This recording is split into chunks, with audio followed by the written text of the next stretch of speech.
Hey, morning, everybody. Welcome to Red Morning. It's so good to see you guys. You guys have been great. How's it going? I don't know why. That always cheers me up. How was your hand, Carl? Oh, it's doing better. It's still not optimal, but I'm getting there. I'm just laughing seeing you do boomer typing on your keyboards and then getting increasingly frustrated when you realize you're being a boomer about it. Well, the whole thing with it is I'm I've gotten to a point where like chopping is a bit of an issue in the kitchen because you know that technique where you're supposed to tuck your the tips of your fingers in when you chop something. Yeah. Yeah, I can do that now, so that helps. I would say. So the finger, I'm getting back feelings in my fingers is doing well. My thumb is starting together, not quite there. I'm getting some power back in my wrist, and I've been focusing on doing exercises for it. Like I'll take off the splint, and I'll just do like 10 reps of just bending my hand up. Mm-hmm. It's like forearm curls without any weights. Yeah, So I'm that's getting messed up. better, and I'm trying to. I've tried typing with both hands earlier today, and I'm sort of getting there, but the muscle tires really quick, so it's probably just going to be a matter of time before it's all good again. Yeah, that stuff, it's so weird. So there's no nerve damage. It's essentially just the tendons and the muscle, right? No, the whole thing was the nerve got pinched or injured, or there was some swelling around it. I don't exact. I'm not a medical professional. The closest I Mm-hmm. get is that I'm an expert on the female reproductive system and how not to get a chick pregnant. But orthopedic surgery and orthopedics are not a specialty of mine. Oh, So that's fine. Run your mouth about it now. You got enough Twitter followers that you can count as an expert. I think that's the rule, isn't it? yeah, over 30,000, you're an expert on everything. Now, Just get on that better, philosophy. and it's getting there. So I'm thinking it's just a matter of the signals that are going from the nerve into the muscle is still somewhat limited, so you're not getting full muscle activation. Yeah. But it's been kind of weird, to be honest with you. It's because you never realize how much you use your non-dominant hand until it's fucked up. It's like a friend of mine broke his nose, Mm-hmm. and he told me like I didn't realize how often me and the girlfriend bump noses when we kiss. Yeah, it's always that way. Well, like when I lost my fingers, it was the ring finger and the middle finger of my non-dominant hand, and I was just amazed. Although for me, the nerve to get the nerve damage, like the nerves actually had to repair themselves. It took about a year, and the whole time, like the entire top third of my finger was numb. So I feel your pain on this stuff. Nothing worse than Oh, that. yeah, I actually read up on that because if the nerve is actually broken and it needs to grow back out, that stuff grows at about a millimeter a month, something ridiculous like that. Oh yeah, that puts you out for like a year. And I would hate for you to lose your ability to cut stuff in the kitchen that way. So, well, I can still work around it. It's just some of my like what did you call them again? Single use items that I bought for a gag. Mm-hmm. Some of those became really useful, like using a mandolin to cut onions, that type of thing. So that got really useful. Yeah, to be fair, mandolin is the one tool that we have and we actually use a fair bit. So I don't, as far as single use tools go, I don't shit on that one too much. But Well, it's it's mostly great use for it for eggs. salads. So I just like having some of them, but I'm actually surprised at how quick the recovery is. It's only been like a week, and I'm still almost. Well, I'm not on full function, but like I Yeah, have just my four main fingers back. My thumb is a bit slow. and then how much And longer till you're hitting the weights heavy again above the shoulder level? we'll see. When my hand feels good enough, I'll start hitting the weights again. Like pull a Nice. Kevin Nash special, like going to the gym to test how screwed up am I. I think I Hey, told that's that an story on other podcast. I was thinking too, that's an awesome segue into the topic. Oh, wait, before we get started, one man's way. Thank you for the $20 super chat. Ryan, any tips on getting over a breakup? My self-confidence is shattered. It's been about a month. I was with the chick for 7 years. Easy answer for that one. Sleep with four more girls. And if you can't sleep with four more girls right away, then you have your idea on tips on getting over a breakup. The gym's a nice start there. The gym and the kitchen. What do you think, Carl?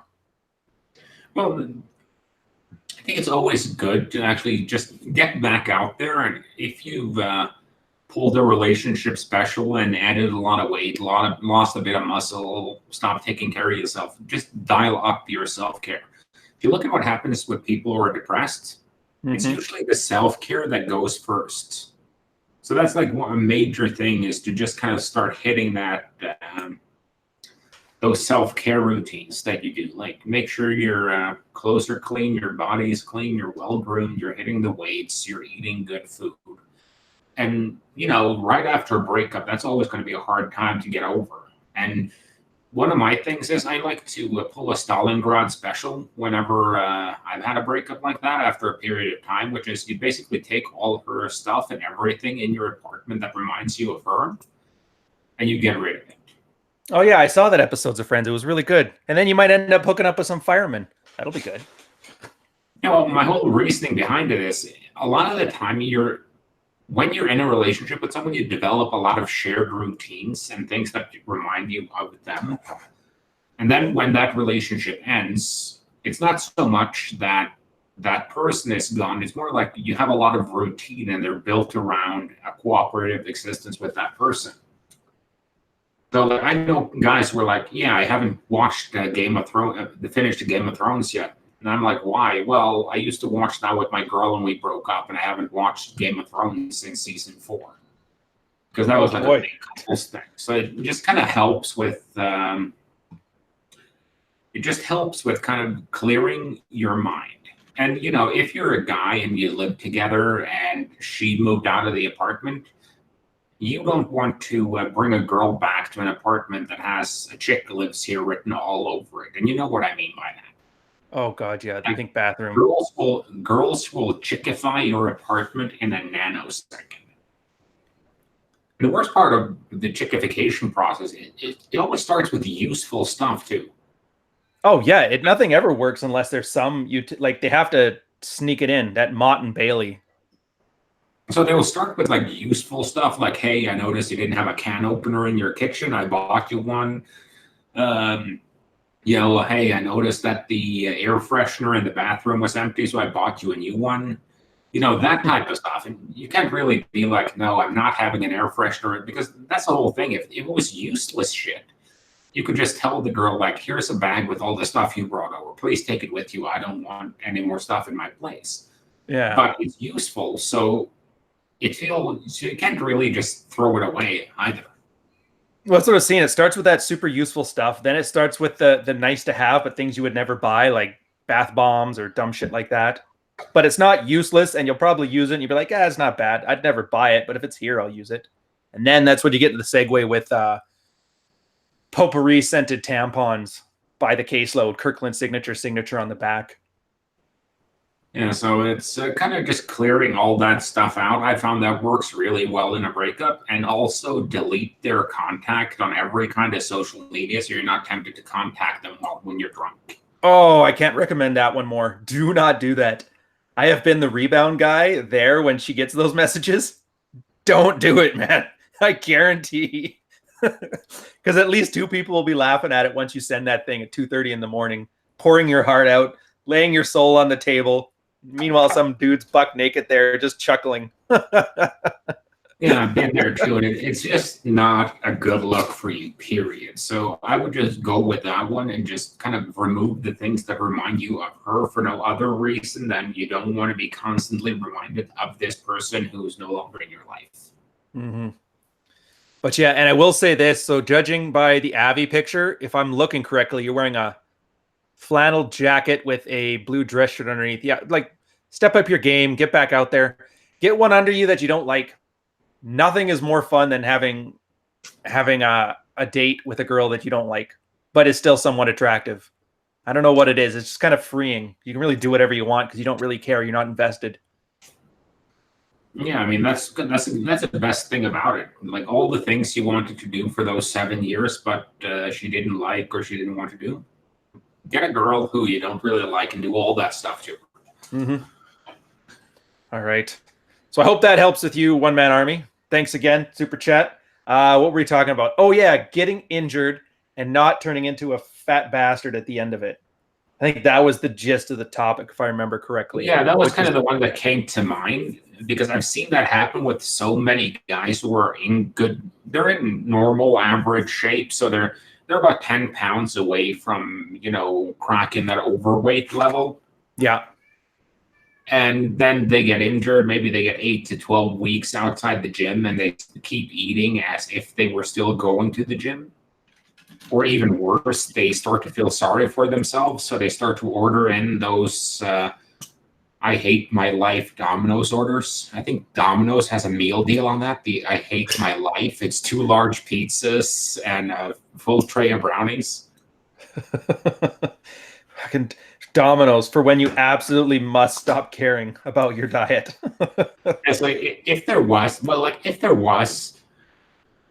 a store or a restaurant that symbolized full-blown depression, it would be Domino's. That's a good call. I was trying to think of something I could throw back at you, but I can't think of much.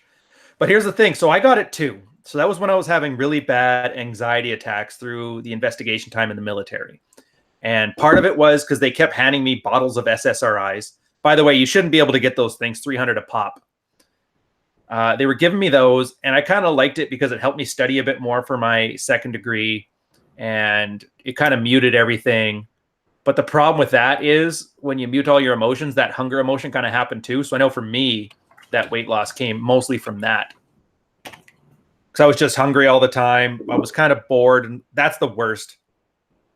That's where, if you're one of those guys that open your fridge when you're bored, you cannot own junk food in your house because it will go straight to your ass. Especially when you said if you have an injury or a hardship of any sort. That's what a lot of guys do, actually. Like I call them fallen alphas. That's what I used on the 2017 speech for the soon-to-be defunct convention that shall not be named. It was a bunch of guys that were on top of the world, and then they slowly decline because metabolism slows down, lifestyle slows down. All that stuff taken together, you end up starting from looking like Chad, and then 5 years later, you're just that same fat guy. Well, and that's when yeah. Yeah, I think it's just natural that it happens to some degree. In that you always, like, when you get older, you are slightly less active. And that's one of the reasons, like, Rich is a big fan of saying, I never saw a person in shape with a Fitbit. But one of the reasons I love those little things and can't live without one, well, I don't have a Fitbit, I have a more expensive thing, but is that it's very useful for tracking things like your calorie burn and your activity level. Because like a lot of the time, if guys are trying to cut, and then they notice, well, shit, I used to, drop half a pound a week or a quarter pound a week, but I've just stagnated completely, and they know that they're dying some point. But what can happen is that you're a neat, non-exercise something thermogenics, like fidgeting, walking. You cut back on that without noticing that you're doing it. Like if you normally park like far away from the store and you walk in, and you start kind of being one of those fat asses that park in the handicap spot because you can't be bothered walking. Happy July 4th, everybody. And you just cut back on like daily, or I knew a girl who lived on a 6th floor walk up.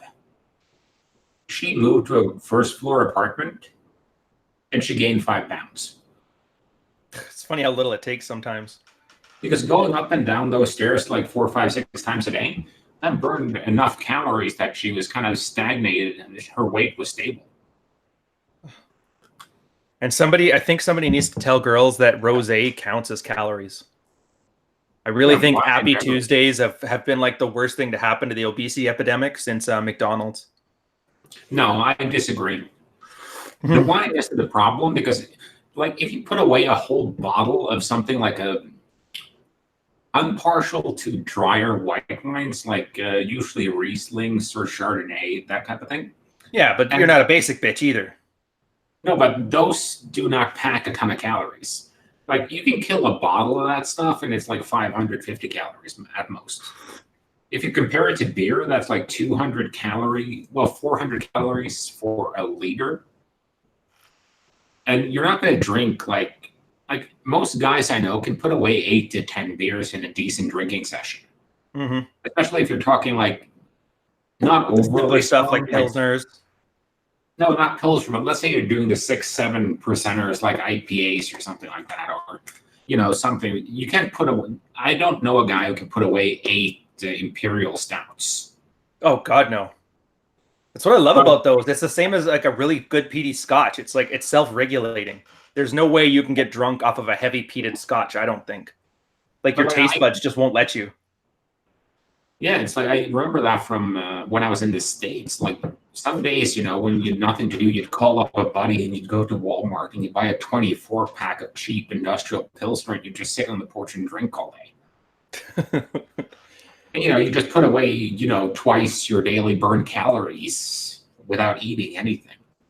Yeah. And when you were But, 20 and you have the metabolism, that was easy. You did that, and then the next morning you get up, you go to your whatever sports ball practice you're doing, or in my case, it was like Taekwondo or MMA, or you go work a couple weeks sailing. It's so easy to burn that extra bit off too. But people forget when yeah, lifestyles change, you can't, it's like the opposite of lifestyle inflation for your diet, except for I the see that with lifestyle deflates and the diet keeps the same. yeah, you see that with a lot of guys who, let's say they have all through college, they have a Mhm. job like they're delivering something, or they're working in a warehouse, or they're working a grocery store where they're running around all day and racking up steps. And those guys go from doing that plus, sports ball practices 4 times a week to working an office job and not working out. And they continue to eat and drink exactly like they did in college. Oh yeah, that kills you. 100% So, kills you. and also one thing I noticed though is that when I was younger and, like when you're thinking like teens, early 20s, mid 20s, when you went out to drink, you went out to drink. Like if there were a bowl of potato chips there, everyone was like, who ordered catering? But as you get older, you usually start by having food with that alcohol. Like when you're young, you have like that on your way home poutine or whatever when you're heading home at night, and that's everything you eat because you've been dancing for 6 hours and you haven't eaten since lunch. But then you get older and you start off with a 3-course meal with a dessert. Oh Maybe yeah, now when you're that. pre-drinking counts as a meal. Yeah, and then you're doing a couple of drinks before you sit down for dinner, and then you go back to drinking afterwards, and you just pack away a ton of calories. So I just think you have to adjust that with your lifestyle. And I think a lot of guys who get injured forget to do that. It's so freaking easy to just Yeah, well, you just got to be mindful of it. You're right. yeah. Because I was thinking too, because I mean, you see a lot of, do I want to call them dating coaches? What would you consider RSD? If you had to give it a name, would dating coach be a fair assessment? I'm trying to be generous here either. I'll run with your definition. I'm still trying to keep on to monetization. If I start saying what I think about RSD, I don't think I can avoid using some words that would get us demonetized. That's why I like you. We have so much in common. But the problem with them is you watch, and like Mystery seems to have aged all right, but a lot of those guys really didn't age well. And they're still trying the same stuff, and they're convincing guys the same things. The part that bothers me the most is that it's such obvious common sense advice that as you get older, you got to work a little harder at staying in shape. You got to make some choices. Okay, Simon Benson, you said that, not me. Yeah. Where was I going with this? Yeah, so I don't like it because there's not nor deny that what Simon Benson just said. I want him on the show now. Well, he might think that, but we couldn't possibly comment. No, I think they're good, upstanding Christian fellows. Yeah. No, but I see what you mean, and I think a lot of the issue with why a lot of guys, especially in, let's say, a certain, because it has to do with like how many female bartenders do you know who aged all right? Ridden hard, put away wet, very sweet girls. I think that's most of the descriptors I can throw at it. Well, I think it's kind of the same thing because if you're working a job where you have to be around partying and liquor and you're going to clubs every night and you're staying up late and you're eating whatever's available and convenient, you're not getting a lot of that self-care that you need to do. Like just moisturizing your face helps a lot with aging, exfoliation and moisturizing. So and you know, it doesn't help if you've had 20 years with, let's say, some Bolivian marching powder involved. That will age you prematurely as well. So I think that's kind of and Mystery, he kind of jumped off that train fairly early. I saw that. Well, he made a comeback. I saw he had some more YouTube videos. Was it last year, the year before? I haven't followed it too much. I really should, considering how much of a Mystery fan I am. Well, you see, Neil Strauss aged decently, Mystery aged decently, but for them, the game became a period of their life, and now they have enough of the skill that they don't have to sarge every night, and that's kind of where I think you need to get, because if you're constantly sarging or constantly hitting girls up on apps or whatever, you're spending too much time on it. The idea is to get to a point where if you suddenly find yourself with no girls available, you can put a new one in place in like a week or two. Yeah, that's the dream. Same thing with staying in shape. You never want to get so out of shape that it will take more than 12 weeks to get back in shape. I was thinking on that too. Actually, you know what? I got to go back. One Man's Way. He added a little bit of context for you guys that don't know. I saw that one. Yeah, military guy. And it sounds like he lost her to an Air Force guy, so I can see why he's mad. I would probably, actually, I can't suggest what I would do, but let's just say it involves closing the garage door and starting the engine. If an Air Force guy did that to me. So I feel your pain. Drive an electric car, I don't see what I would do. Still, it's the principle of the thing. I'll just hold my breath really hard. One thing I would say to this one too, I know it's kind of off topic, but screw it. I hate watching this guy hurt like this. I'm going to guess two things, by the way, for the reason you're having that extra amount of pain. One, you don't like losing. Right there, that's one of those things that taps into your competitive need to use a cudgel on another man. And that's natural.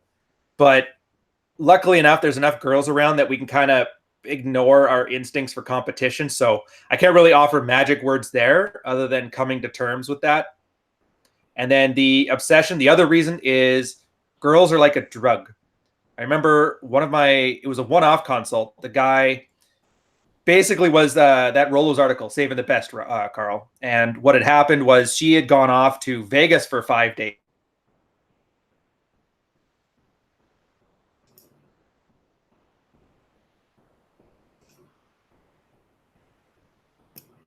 What's a dating version of methadone? Hookers? Yeah, probably. Hookers, maybe get a fatty under you, just something, anything to shake off that dopamine high that you're getting off of there. So find your methadone clinic. Plus, you kind of have to look at this from a logical standpoint.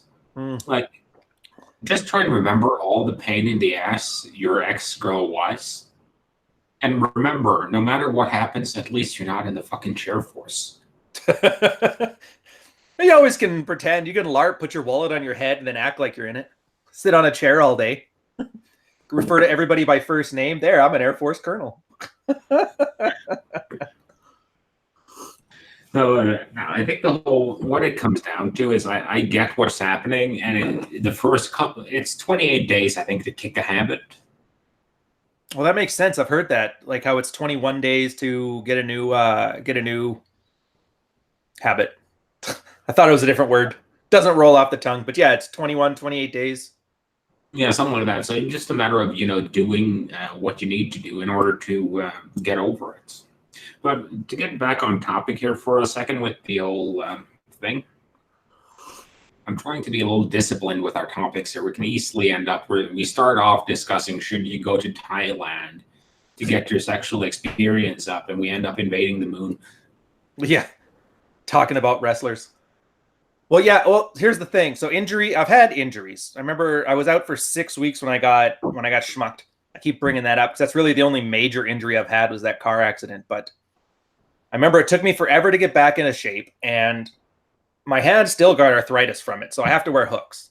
And I think that's an important thing too. So when guys get injured, like you're still working your tendon, even though, and your arm and your hand, even though it probably hurts like a bitch when you do it, especially once you get to a certain range, right? Doesn't hurt at all. Oh, But the funny thing with it, I'm doing those tendon works now. It's that, if you take and cock your wrist back, you don't even feel muscles working. When I do it now, then my forearm muscles actually get tired. So it's kind of an interesting thing because my forearms never get tired. Mm-hmm. Well done. My forearms get tired, but then again, I'm not as practiced as you. So the whole thing with that, I think it's just a matter of, but I like to do those exercises. That was kind of one of the things my PT clued me into, not physical trainer, but the physio, was that a lot of the times these guys will give people exercises to do to kind of help fix their problem and prevent it from happening again. No one does the exercises. It's pain too. I remember this because I gained probably 20, 25 pounds after mine. And it was because it hurt a lot.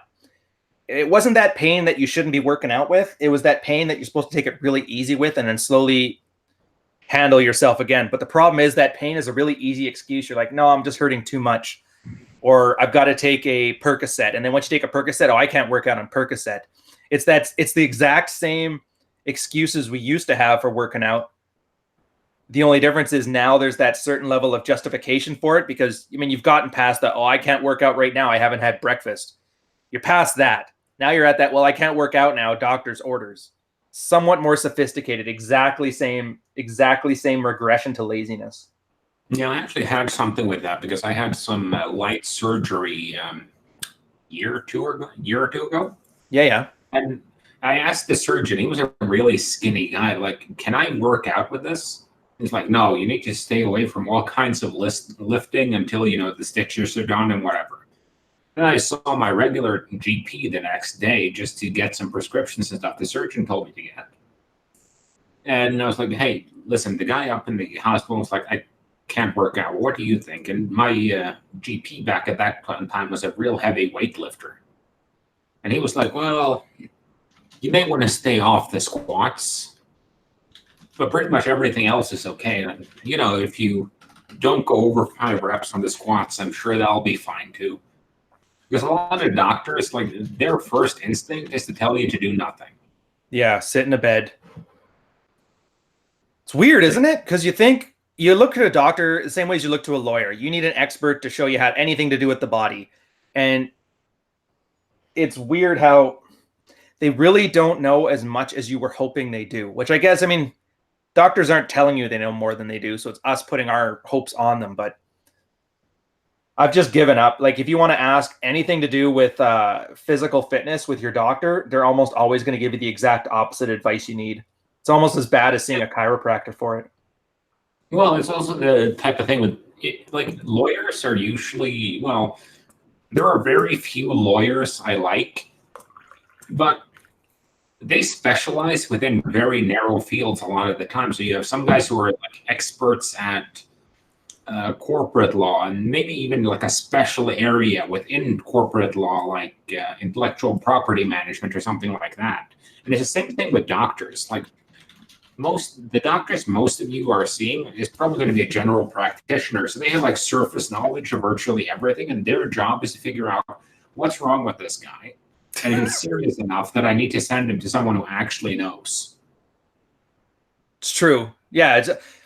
I don't know why, like, Canada's medical system, we're really understaffed, and we're essentially treating our GPs as referral gatekeepers. We could free up so much time if we did that. Just be able to go directly to a professional in this. Yeah, well, then again, then you have all the people who there's nothing wrong with running to the professionals. The whole point here is like you have the GP, who's like the cheapest doctor to make sure that you don't have 100,000 hypochondriacs knocking down the door of the heart specialist because they have heartburn and think they're having a heart attack. We need a Jamaican receptionist for our specialists then. Oh, you're fine. Just walk it off, man. But yeah, and I think this is like a bigger topic, but it kind of spreads into this too. It's hard to trust other people when it comes to your own well-being. And I think that's the key to keeping in good shape after you've hit an injury, is that you can't really 100% trust the advice. Like a doctor, they're usually pretty good when they know what they know, but there's a lot of things they don't know. Same as a lawyer. He may advise you on a very risk-adverse strategy, but he may not know that your risk tolerance is higher than it actually is. And maybe that's on you to inform the doctor or inform the lawyer, but at some point you kind of have to be a bit of a gronk and do some bro science. Like you said, like, oh, well, if the stitch is ripped, I mean, that's not the worst thing to happen in the world. Let me try a 5-pound weight and see what happens. Or let me go into my backyard and try some 15s, see if I can get my bodybuilding career back on the go. You know what I mean? Yeah, I get what you're saying. Like my thinking was just that, okay, you know, my arm is screwed up. So I could technically do dumbbell work with one arm, but that's just going to create more imbalances since that's my stronger side to begin with. Mm-hmm. And, you know, I tried to do like a concept tube rower. I'm not sure if you're familiar with them. No. What is that? It's like a rowing machine. So I tried to do that one, but that didn't work too well because like my grip gave out. So I was doing that with straps for a little bit. But then I figured out, well, I'll just get on a treadmill and walk. Just crank up the incline and just keep walking for like an hour. Hey, you know what? At that point, it beats jerking off in your living room. Yeah, also, plus the whole thing is like, you're not going to, as long as your diet's on point and you're in positive nitrogen balance, I think that's one of the like the biggest issues I have with like training is like, okay, you only got 0.9 grams per pound of protein per day. You're going to lose all your muscle now. It's gone. Soy right around the corner. It's like people are so scared. Like your body really doesn't want to get rid of muscle. It does so if you're in a caloric deficit, you're in a negative nitrogen balance, and you don't have any glucose in your bloodstream. That's like the only reason to break down muscle tissue and not. So, like, I get the competitive bodybuilder who's maybe gaining 2 pounds of muscle a year, and he's trending to the gills. Oh, yeah, for him, every ounce counts. And that's going on. But, like, no one notices if you have 170 pounds or 171 and a half pounds of lean muscle tissue. And most of the time, whatever you feel like you're losing is probably going to be more glycogen and water than actual muscle tissue. Mm-hmm. So just get another pump. You'll feel good about yourself. Yeah, I wouldn't be too concerned about that. Just focus on not getting fat. That should be like the number one rule of being in shape. Don't get fat. It is. That's the problem, is that nobody wants to hear it. And I get it. A lot of guys love the powerlifting and the muscle mass stuff because it's more fun. Eating protein is way more fun than not eating protein. Lifting heavy weights and seeing numbers go up is way more fun than fighting to get that same weight you did last week because you're starving. It's not fun. It's not fun to be fit, which I guess sucks. But at the same time, if it was easy, everybody would be doing it, right? Well, it's just different types of fun in my view. It's just more, okay, you can have the fun of, you know, eating Dominoes. Like that's actually, to digress a little bit, that's the one thing. Like I can see people eating themselves to 350 pounds on high quality. Like if you could go to a French Michelin restaurant and have a free 12-course meal every day with all the wines and everything. Yeah. I can see getting fat off that. What I don't get is getting fat off Domino's, McDonald's, Wendy's, Whataburger, all this stuff, and all you really taste is salt and sweetness. See, I asked my sister about that, and she never gave me an answer. She just giggled awkwardly. It's like, why aren't you like? I can completely see eating yourself to death on fantastic food. I just don't see eating yourself to death on crappy food. Then again, I don't see people getting high off a crack when they can easily use a more designer drug. So at some point, I think it's just any high will do. I don't know, whatever. It's hard to navel gaze about this stuff too much. Plus, it's kind of depressing because then you think about all those fat people. You're like, oh, you don't even have a palate. What's wrong with you? Fat fuck. Well, I also think it's something to do with, because like One of the things I noticed when I did a lot of fasting and I did a lot of extremely low carb dieting, so under like 30 grams of net carbs every day. Right. I didn't do any of the cheat stuff. Like once you get to the point where you're making keto brownies, you should just get the hell off keto. You're doing it wrong. It's like I know it's not popular to say you're doing a diet wrong, but if you're making keto brownies and keto cheesecake, you're doing keto wrong. What you even put in that? Are oats keto? What, keto brownies? Yeah, is it just oats and vegetable oil or oats and butter? What was that recipe again? I saw it somewhere. It's like a ton of fats, of course, and then it's like what was it, almond flour or something like that? Oh, yeah. And I bacon forgot. powder. Dude, it's sort of off. It's coming into diet here. Do you know what drives me nuts the most about vegans? It's the dishonesty. Like if you don't want to eat meat, don't eat meat, but don't make everything you do just pretend to be meat. That's the equivalent. That's like food's version of a padded bra or fake tits or any of that nonsense. Now, part of me is kind of hit the like button, by the way. We have 139 watching and 48 likes. This is really bad. Come on, guys. Yeah, what is this? I know we said both votes counts as engagement, but it's really only the ups. Having said that, we haven't been as funny as we usually are. Maybe we should step this one up, do a little more jokes, make fun of my shirts. I even wore.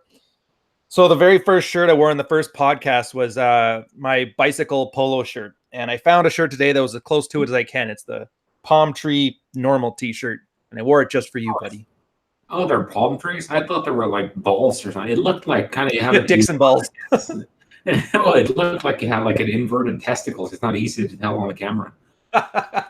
I was inspired by that Google hiccup with your Abby that one day. The whole thing with it, just with to stick with the old diet theme, is just diet is the most important thing. The training isn't, because it's not the calories you burn training so much, unless you're doing quite a bit of cardio. It's that it influences your body to add lean mass and repair instead of adding fat mass. So once you remove that stimulus, you're going to put on more fat mass. And let's say you're like, I saw a bodybuilder once. Yeah. He was one of those eat clean bodybuilders. He was living off like lean steaks, chicken, broccoli, like really not the most calorie dense foods.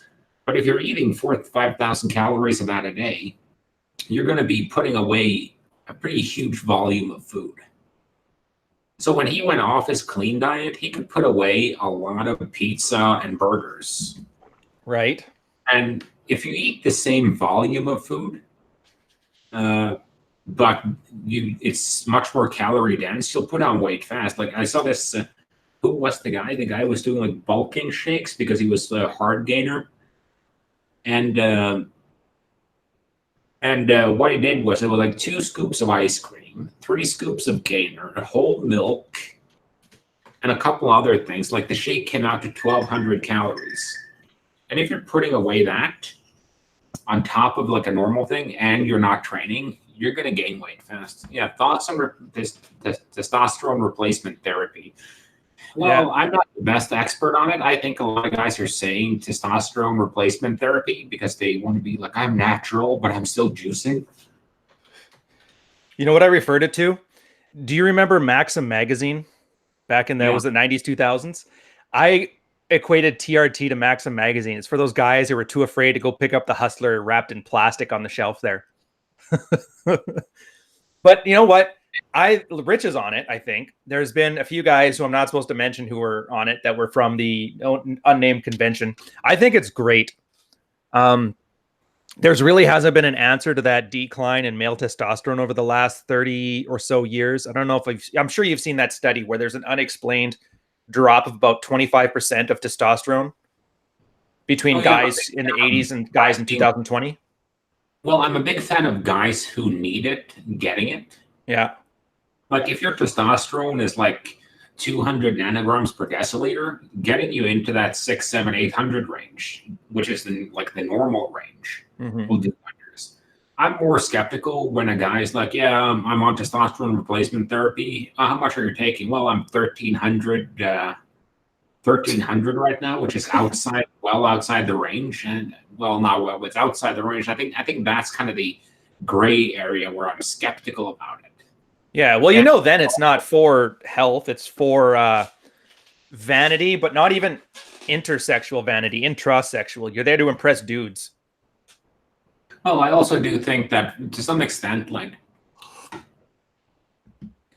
I'm a big fan, and I'm probably going to end up on it myself when slash if my testosterone declines. Oh, hell yeah, I will.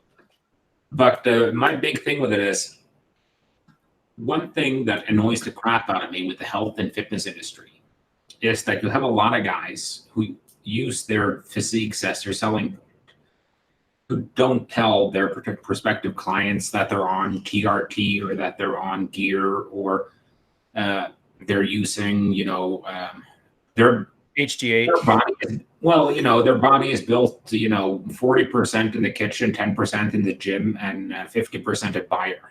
I think that's a bit of an issue. Yeah. Like if Pfizer is responsible for 50% of your gains, you should tell your clients.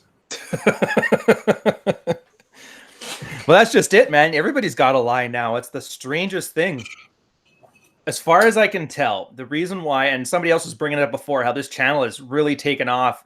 And according to Google stats, it's really in like the top 10% of how a channel should grow, or top 5%. I can't remember which percentage. And I think the only thing we do that's different than anybody else is we don't flex, which is so strange. You'd think that would be something common, people just being honest and talking about their stuff, warts and all, but it's just uncommon. And I think if guys had that certain confidence and self-assuredness in their own bodies, they wouldn't feel the need to say TRT. Like if you're taking 1300, I think what's the Olympic? They check if you're over 1200, the Olympics will kick your ass out. So if you're doing more than what you would pass an Olympic board with, then you're not doing it for health. You're not doing for optimum. But if you're going to pretend you are, there's like an ego investment there that I think is ridiculous. And I guarantee you that's not the only place that it manifests in a dude's life. Guaranteed. No, my thing is just, if you're going to tell, like most of it's one of the rants I go up about prescriptive advice. Like most of the things I tell a guy to do are what I consider no-brainers. They're things that have no downside for the most part. Like go to the gym and work out. Yeah. Keep your diet in check. Live within your means. Unspurgable advice. Yeah, well, there are things that will unilaterally have, there are like no negative effects. So yeah, you get some injuries. You have to delay some gratification. You may need to spend a little bit more money on food and less on other things. But what you spend extra on food now, you'll save in healthcare costs later. And I think that's the more important thing, because once you start to get those, like the bottom part of the Maslow pyramid handled, that frees up your brain to focus on other things. Damn straights. Like philosophy or convoluted philosophy or philosophy. Well, anything. It's just, I think it's one of those things we kind of forget, because like I keep thinking back to like, go back 100 years. Yeah. Most like 14-year-olds got kicked out of their parents' house and were told, well, you're an adult now, go get a fucking job and get your own place. Pretty much. I remember even in my generation, which isn't too long ago, people were still talking about how they moved out at 17. Yeah, like so this is pretty new. This is maybe like just the Gen Zs, I think, are the first, and the youngest millennials are the first ones who have been at home till 25, 26. Unless you're a chick. Chicks stay home all the time. Wait, 28? Yeah. So one of the things I'm looking at with that is just focus on it's one of the things I liked about Jordan Peterson's initial advice, like clean your room. It's like handle the basics of your own existence and have that on point before you start wanting to do stuff in the world, because it's very easy to kind of neglect things you should be doing and tell everyone else what they should be doing. Yeah, it's a nice offloading of responsibility there. I think that's a good thing with it's one of those comments I made on an earlier podcast, like about tradcoms wanting to build a firewall around female sexuality. Like, they don't want to deal with hypergamy. They don't want to deal with guys who are out there destroying quality women. They don't want to deal with divorce. They don't want to deal with the perspective of their wife cheating on them. No, they want a bubble wrapped lifestyle. So instead of handling that the way they can handle it by, being a high value guy, not taking any crap, etc., they offload that responsibility onto society, onto church, onto the village. And it's nice because you get to offload that responsibility from yourself. But in the end, you're not going to be able to turn back the clock on divorce. You're not going to be able to turn back the clock on contraception. I don't think these guys would want to either. Like, I get they're ranting about this enough, not because of some philosophical point, but it's from a position of powerlessness. But I don't know if you guys have, like, if these guys ever spoken to somebody who was raised in the 40s and the 50s, like grandparents and that, dude, it was not a fun go. I don't know about you, but I didn't want to do farm work until my back broke at 47 years old. I didn't want to die at 65. I didn't want to work in a coal mine or lose the use of my hands because I was making lead in a factory. Like, as much as they want to turn back the clock, like, you really don't. Yeah, and that wife that, and she couldn't divorce you because the church would leave you, but instead she would just become that battle axe and she still wouldn't have sex with you. She's just staring at a roommate that can't stand you and is trapped. Yeah, that sounds great. It's like that old, I think it's Andy Capp, the old British strip comic. Yeah. And that used to be about a guy who, like, he'd work his job and then he'd, drink all his money. And then his wife would show up with a pan or something and smack him in the head. It was a classic back when newspapers were still around. Yeah, and I think a lot of the time you idealize the past. Like, you see the pictures of, you see cigarette ads from the 50s, you see like Mad Men, you see all these things, but they're idealized pasts. Yep. And the only reason they were idealized is to get you to buy more cigarettes or tampons or whatever else they sold you in the 50s. Plus, if you're starting to think about it, like, the Victorian age were known for being so puritanical, but like the most common thing people were died from was like syphilis.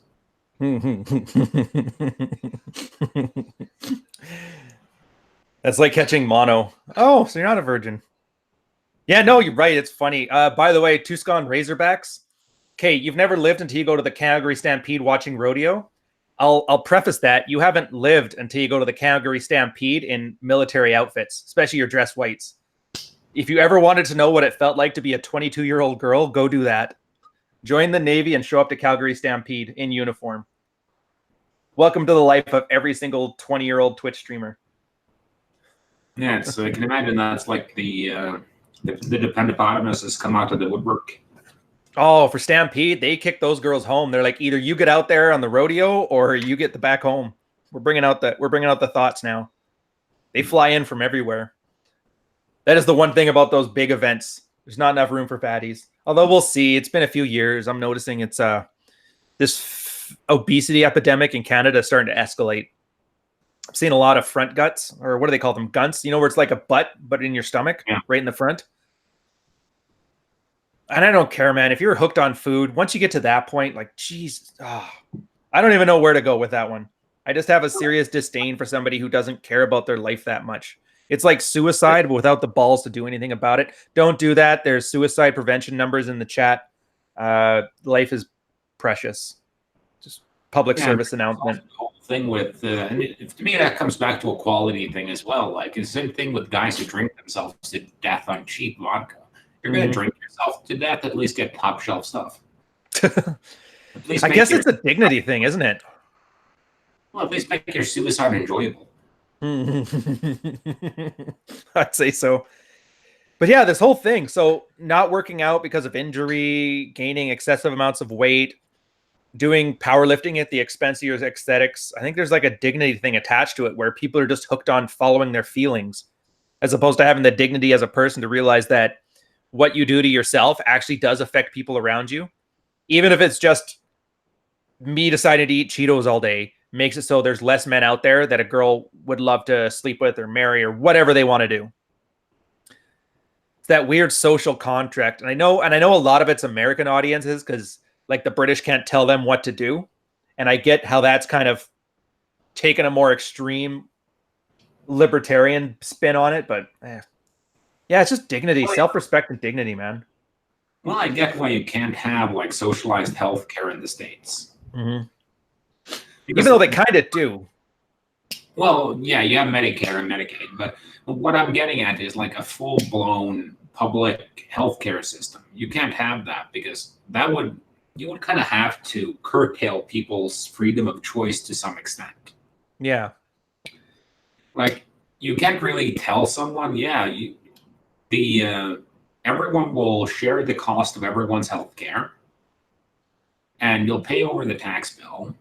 But you are still allowed to eat McDonald's, have McDonald's delivered to your house by the truckload.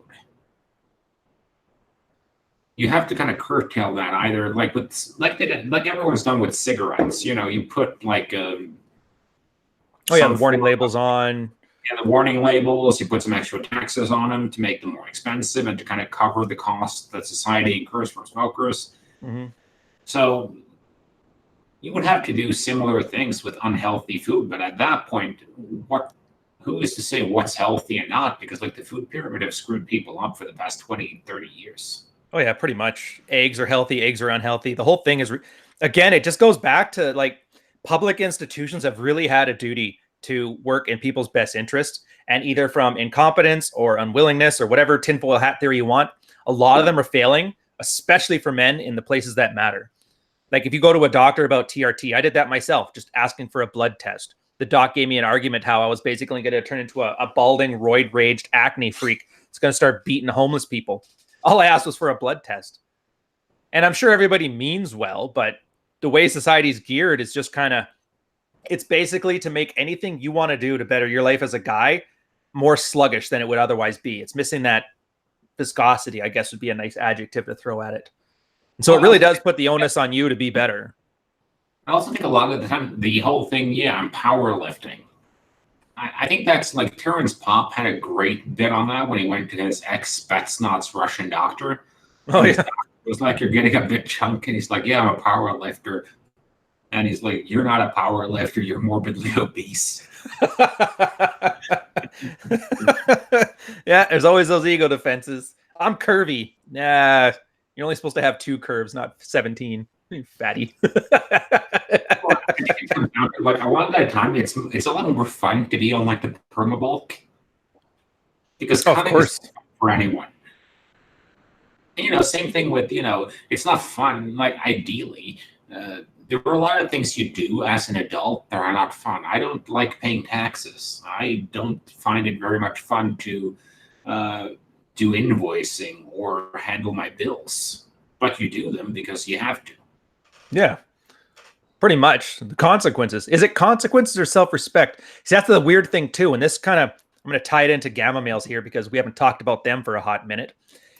When you get those cluster B type girls and narcissist type guys like that, they don't really understand dignity or self-respect. They only understand consequence. And I find it's just about as good as dignity, having some dignity or self-respect, but it has to be enforced on you.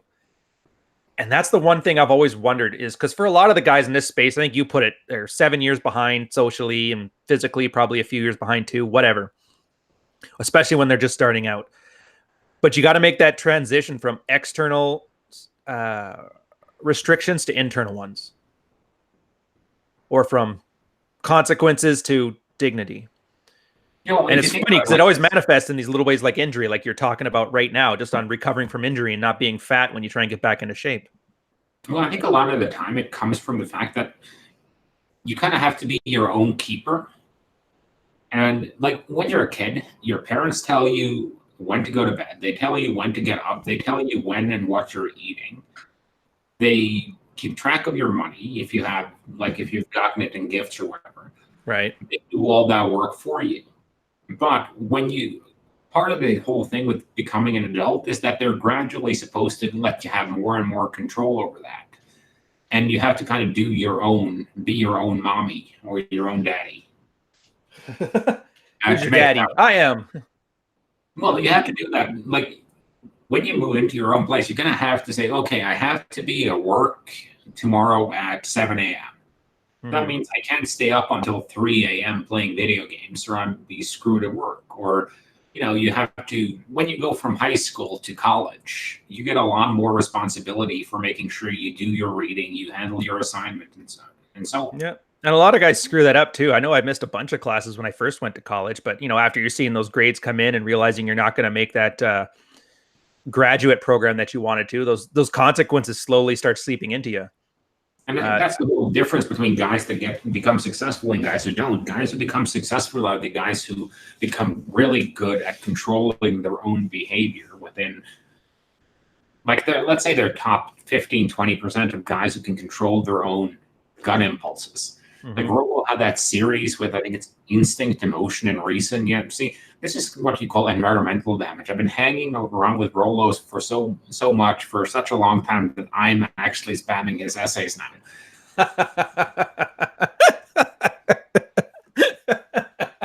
But the whole point of that is you have to kind of say that, okay, yes, I'm hungry. I need to get some food. I have choices. I can go with the Domino's pizza and the 4 brownies and wash that down with a 6-pack of industrial lager. Or I can have, a steak with some eggs, drink some water, and just put a lot of sriracha on it so it tastes decent, and go with that. And that's the better choice. And a lot of the time, it just comes down to how many of the better choices have you made over a period of time. Yeah, pretty much. I guess here. Sorry, finish your thought. I was just going to deal with the super chat when you were done.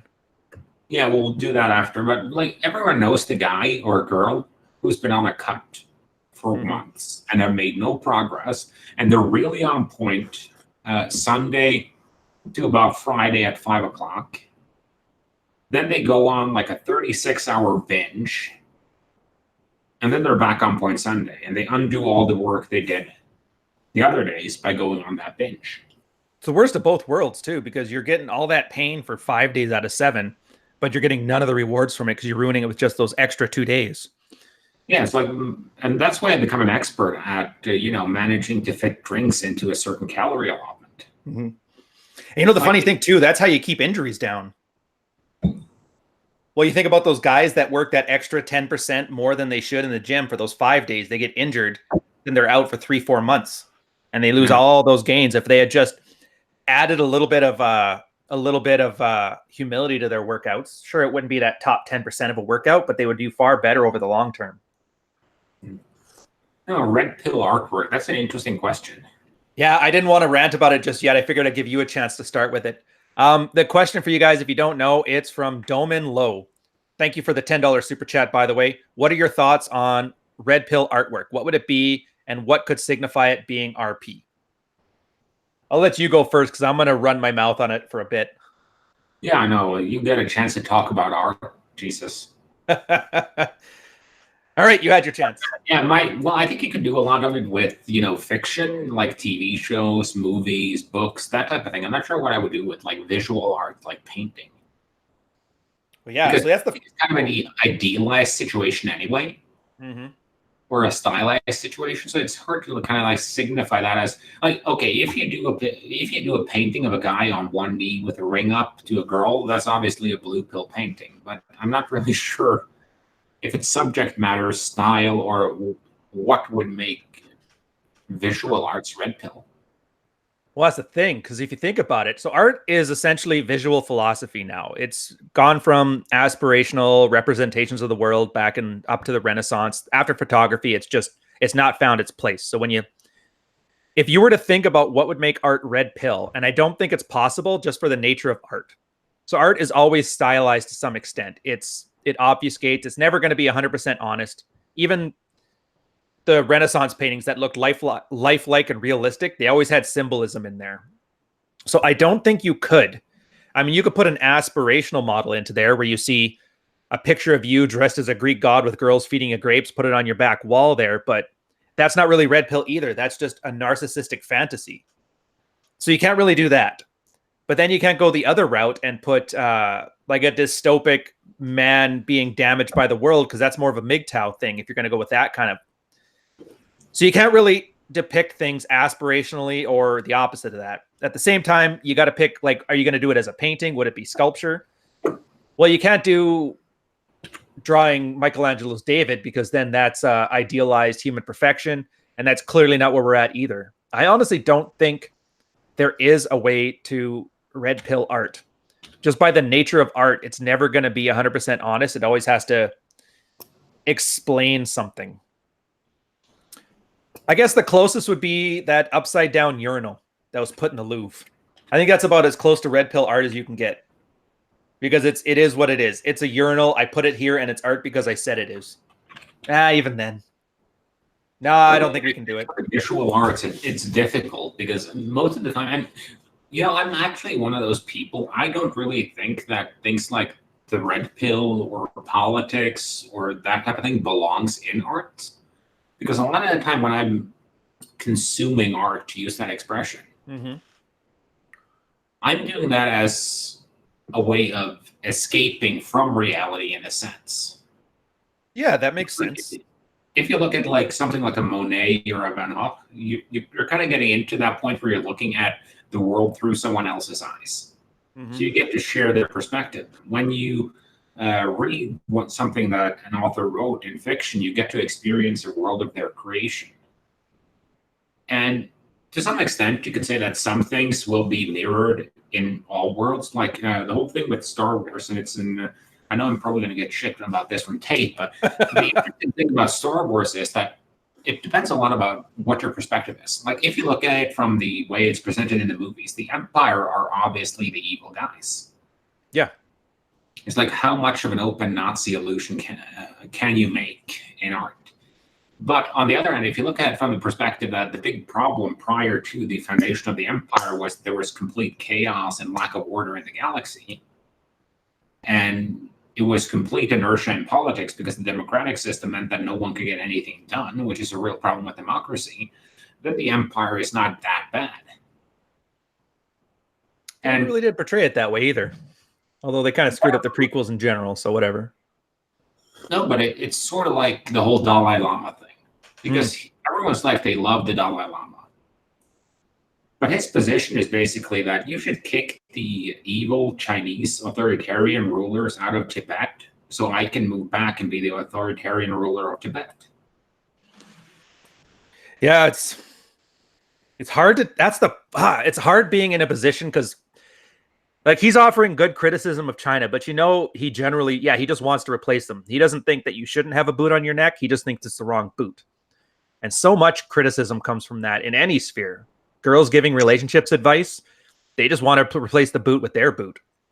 You shouldn't be dating a girl that's 10 years younger than you. You shouldn't be doing this. You shouldn't be doing that. I don't know where I was going with that other than I really hated the prequels, but... No, where I was going with it, I don't necessarily think it's a great idea to introduce a lot of issues from the real world into literature, at least not in a very transparent form. Of course, you're going to have certain themes that run through virtually any kind of art that depicts humans. Like, for instance, the whole idea behind the mutants in Marvel comics is to kind of, it's an allusion to, groups with different genetics and how they are treated in society. Yeah. Around the 1960s and Jim Crow, all that stuff. Yeah. So that's kind of, it's not too transparent. And then you have things like a lot of sci-fi. That's the ability to kind of portray different species of life and see how would they respond to the same issues we're facing, because I do think there is such a thing as evolutionary convergence when it comes to the development and maintenance of social groups and individual psychology. And for those who don't know what the evolutionary convergence is, it's when something in nature is such an advantage that it develops through multiple pathways. Like with eyes, being able to see is obviously a huge benefit. So the eyes have developed multiple times from different starting points. And it's just a natural progression. Yeah, well, that makes sense. If it's something's really working for you, why wouldn't you do that? Even from a social convergence. At this point, thought culture reigns supreme. I really hate that about trad cons, how they're just ignoring what's obviously going to be a better route trying to cling to something that clearly isn't working and think that it's a failing of people's moral character to not follow it. It's not their failings. They're just following rational incentives that are given to them by the environment. Yeah, and I also think a lot of the time, like, I think the current sexual marketplace is a lot closer to how it would have been to some extent prior to civilization. Oh, 100%. 100%.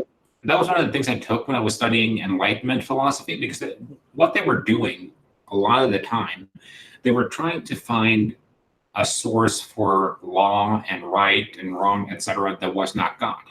Mm-hmm. Because, like, if you know the French Revolution, for instance, they more or less killed off the entire top ranks in the church. Yep. And they wanted to move away from, having the church be more or less a state within a state. Like the Fate Militant from Game of Thrones is a good example of how it used to be in most of Europe, because you'd have the state and their laws, and you'd have the church and their laws, and both of them were enforcing them as they saw fit. So what all of them were trying to do is, when they came up with human rights, was they went back and, okay, if we take a human and we plop him down in nature, there's no civilization around him. What rights would that person have? And then they moved from there. So they came up with, okay, so if someone's in nature, then obviously he can do whatever he wants, because there's no limitation other than the ones that are put there naturally. Like, you can't go live in Antarctica. Yeah. You can't live inside a volcano, but you can do pretty much everything else. And then they started to kind of work from that point where, okay, so when you form a society, Christopher Hitchens had a great comment on this too. I feel like that guy had great comments on everything. But it's the Scotch. It always is the Scotch that does it. Yeah, so he came back and he had this great comment on the Ten Commandments. Because his comment was, do you really think a bunch of, because I think he had like a Jewish mother or a maternal grandmother or something. Yeah. And he was like, do you really think my mother's people could live together in a huge group for hundreds, if not thousands of years, under the illusion that murder and stealing was perfectly fine? Murder, stealing, and adultery was perfectly fine. I think to some extent, most people are born with inborn regulatory mechanisms that kind of draw those limits for us. Yeah, which makes sense, because those who didn't have it would have died off, and those who did have it would have ended up having more children, flourish, the whole evolutionary pathway bull crap. And I think to some extent, you do have psychopaths that are born that don't have those innate regulatory mechanisms. So you have some people who are born, but they're in a very, very low minority. And I think one of the reasons for that is there's this brilliant experiment someone did at one point where if you take, let's take a species of monkey, just to do it easily. And you have monkeys that will clean the lice off other monkeys, and in exchange, the other monkeys will clean lice off of them. But then you add a second group of monkeys, and they let the other monkeys clean lice off them, but they don't return the favor. They don't feel compelled to return the favor. Over time, as the population of the guys who are not returning the favor grows, the population of lice will grow. Thus, the population of illness that are transmitted by lice within the population will grow. And eventually, when the population is just the guys who are not returning the favor because they're saving energy by not doing so. Yeah. When the population is just them, then no one's getting lice cleaned off them and everyone dies. But if you introduce a third type of monkey into this population, one that cleans the lice, it remembers. So in essence, what happens is, if you don't clean the lice off it reciprocally, it will enforce the fact that you should or kick you out of the group. Yeah, tit for tat strategy. Yeah, it's a tit for tat strategy. And I think that's kind of how most of us are. Most of us are on that spectrum. So you have the guys who are complete codependents, and they're like, okay, I'll do something for you, but I don't expect or want anything in return. But for the most part, it's a covert contract. Mm-hmm. Then you have the guys who are just there, who will just, guys and girls for that matter, who will just take whatever the codependents will give them. And then you have the people who have boundaries, who are like, okay, I'll fool me once, shame on me, fool me twice, fool me once, shame on you, fool me twice, shame on you. Well, the fooler never ggets fooled again. So there's a 2000s reference for you guys. Yeah, well, here's the thing too. So you're talking about that from an evolutionary standpoint, But that doesn't happen in a single generation. And I think that's where we're having issues now. A lot of guys thinking, well, in 15 generations, if these thoughts run rampant, then we're screwed. And I'm like, yeah, but in 60 years, we're all going to be dead. So that's the question then. So as a guy, what do you do? I would say not being that altruist, if for no other reason than you end up with lice on your back and you got a full stomach. I don't like doing that at all. So I would, and if you have that choice, and society is going to move in that evolutionary direction anyway. There's what, 7 billion people. There's enough food. We'll be fine, regardless of what kind of monkey you are in that situation. There is nothing but incentives to be that selfish monkey. And I think it would be, and like you were talking about convergence earlier, there's your convergence. There is no disincentive with being the selfish person and taking advantage of altruist, or at least not becoming an altruist. Yeah, in 15 generations, that might make a difference, but that doesn't affect you now. And the one advantage we have over monkeys in the monkey sphere is our technology is so good that we've, for the first time in human history, we've detached productivity from labor. And I think that's something that we're not used to. Not since the agricultural revolution, anyway. That was back when people were able to grow enough food to have a surplus. And that was the first time that people didn't have to be a farmer in order to survive. And so I think this is probably the biggest change, this automation revolution, since the agricultural revolution. Having said that, can't prove it, doesn't get me laid. I guess we're ranting about it a little long. We got overly intellectual here. How you doing, Carl? How's your hand? I think it's good for them because like we've done a couple of kind of lowbrow jokey sessions. So it's kind of nice to do something a little bit more high level. But I think for the most part, what's going to happen is natural systems always come with their own regulatory systems. Mm-hmm. Same thing with food. Like if you eat natural food, you will self-regulate as to how much you consume. If you eat processed food, you won't, because it's built to circumvent those regulatory mechanisms. Yeah, it's concentrated. And same thing with capitalism. We love capitalism, but there are some issues, some sides with that system that are not great, like volatility, and it creates a lot of losers. So you build some mechanisms in there to kind of help that works. Like you have taxes and you do some redistribution. You make sure that people can't leverage 400 times in a derivatives fund that's already leveraged 600 times to begin with. So you're blowing up a few $1 billion at the drop of a second when the ETF drops a little bit. But it doesn't work on our time. It works on its own time. It works like barbecue. Yeah. Barbecue is done when the barbecue is done. It's not something you can time. It's not like putting a roast in the oven and you know it's going to be done in 3 hours and 25 minutes. If you put 8 slabs of rib in a smoker, it could be done in 6 hours and it could be done in 10 hours. You never know. Oh, yeah. Well, who is it put it? The market stays irrational longer than you can stay solvent. Thank you. Solvent. It's the same thing with the sexual marketplace, I think. I know everybody hates when you treat it like an economic system because girls are people and they don't count as economics, but economics is just incentives. Right now, there's no incentive. Yeah, thanks, Chesty. Solvent. Carl got me already. Brain fart day. No, but yeah, the sexual marketplace isn't going to change anytime soon. So if you're not adapting to thrive within it, and instead you're just yelling at clouds, you're wasting your time and you're wasting everybody else's, especially if you're charging them money to give them that same rant.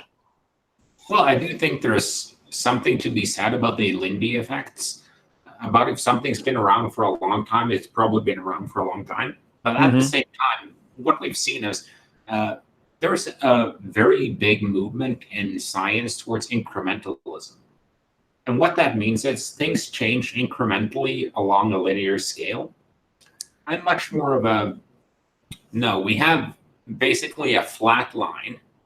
Then something big happens. Then we have a new flat line for a while. Then something new big happens. So we had the agricultural revolution. Then we had the steam revolution back in like the late 1800s or something. Yeah. And then we had the digital revolutions that started about 1970, 1980 or thereabouts. And we're just on the cusp of that. I was like thinking of it as energy because you went from wood to coal, then from coal to oil to nuclear. And then we kind of lost the nuclear out. But yeah, you're right. Those big, I don't know what the opposite of an extinction level event would be, but once those things hit, then everything scrambles to take advantage of it in the best way possible. You're 100% right on that. So from my view, it's just the level of working with, and that's the whole thing. Like humans are the apex on this planet because we're adaptable. Mm-hmm. Because we're kind of general purpose built. We're like the duct tape of animals. Oh yeah, no claws, no fangs. But we can shape tools and shape our environment. Yep. So that we can thrive within it. That's why humans live from like the southernmost points of the planet where it's hot as balls, all the way up to not the North Pole, but like you have the research base on the North Pole. You have people living in what's it called, the space station. So people can adapt to a lot of circumstances, and that's why we're winning. Yeah. And adapting doesn't mean just our bodies. It means our ability to conceptualize and to adapt with as the environment does. We can respond a lot quicker because once we can understand something, we can figure out a counter strategy. Yeah, or at the very least, push towards the direction of one. That's the beauty of it too, because nobody's smart enough to do it on their own. But you start pushing, and I think you talked about this before with chaos something or other. What was the term used? Chaos theory? Yeah, it might have been chaos theory, but it was essentially where nobody knew all the answers, but together, if everybody moves in the same direction of their self-interest, that it tends to push in the proper direction or in the beneficial direction anyway. I can do so. I just think it's a source of concern because I agree. Like if thought culture continues for another 15 generations, God knows what kind of flu would still be selling to beta men online. Like, it's going to be cyberpunk, ultimate high-tech, low life. That'll be cool. Everything will be Kowloon walled city. So, but anyway, so we had another topic, which is domain dependence, and we should probably hit on. Oh, yeah. Okay. Well, here, I'll start that one off then. This was awesome. It was from one of the clients of mine, and he noticed something, and it was just fascinating, and I've been thinking about it ever since.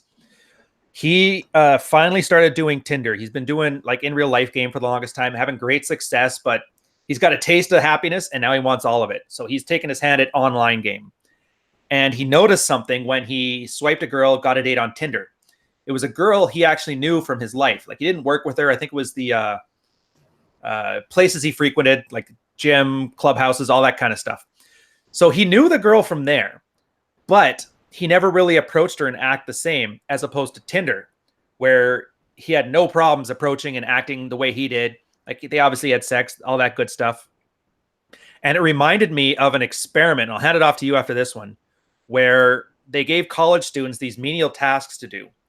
And they offered them a certain amount of money at the end of the week for finishing them. They had a second group that wasn't the control group, and they did the same thing, but instead of offering money, they would offer tokens that you could exchange for cash. And that 1 degree of separation caused a change in their behavior. So the people that were after working for tokens cheated more, stole more, and generally acted what you would consider unethical because of that certain degree of separation from money. And this reminded me of Rollo's article here. I'm name dropping it too, of domain dependence, but kind of a more sophisticated version. That was all I got on it so far anyway. Well, I think you have a point because it's kind of the frame of the interaction. It's not frame as we traditionally use it, but it's like everyone switches kind of their personality or persona around a bit depending on where we are. Like if you're at work, it's one. If you're with your parents, it's one. If you're with a girl, it's one. And I think in this case, he had this kind of his Tinder persona. Yeah. That he started off with in the Tinder interaction, but then when he met, another persona overrode that one. Makes you wonder then, like, are you actually sleeping with the person or are you sleeping with your aspiration of the person?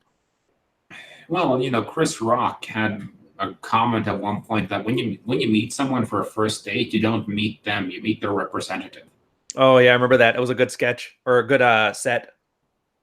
And the whole thing with it is just that you're used to acting a certain way in a certain context, and usually the interaction pattern you revolve to is the first one you had. Like you've noticed it if you've ever had like a person you worked with or a teacher or a person in some form of authority, and suddenly you're on the same level or you're even above them, that the interaction tends to fall back to what it originally was. Like I notice when I meet my old professors, it's very easy to fall into that student-professor, what do we call it? Student-professor dynamic, rather than two peers discussing something. Do you know the military is they actually have to deal with that. When you get promoted, and they have to post you out. But sometimes if they really want to keep you, they actually ask your now peers, but former supervisors, if they're okay with that.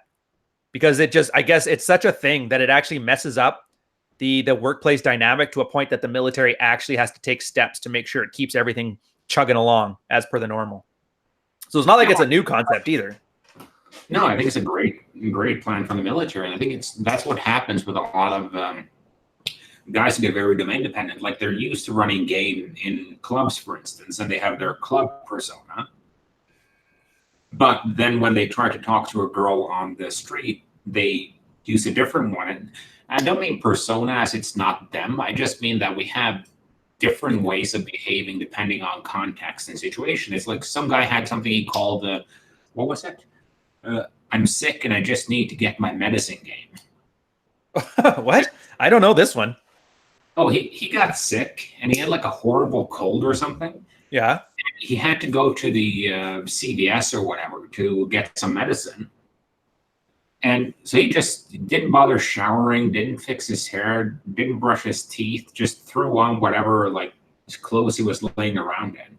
And he went down to the pharmacy to get some medicine. There was like this super hot chick there. And he was like, I have to hit on this girl. Otherwise, I'm going to beat myself up about it. At the same time, his nose was runny. He had a headache. He had aches and pains in his whole body. And he just kind of ran the game on her like, listen, you're really hot, but I'm sick as a dog. I'm just here to get medicine, but I'd love to do something with you later. Just put your number in my phone. And she put her number in his phone. It was just, and he decided to try that one out because it was just like him totally off his game. But the whole degree of being sick and really having no fucks left to give about if this girl rejected him or what, he just had to hit on her. That just put him in that, like, I have zero fucks to give. I like that. But you're really hot, so give me your fucking number so I can get back home and be sick.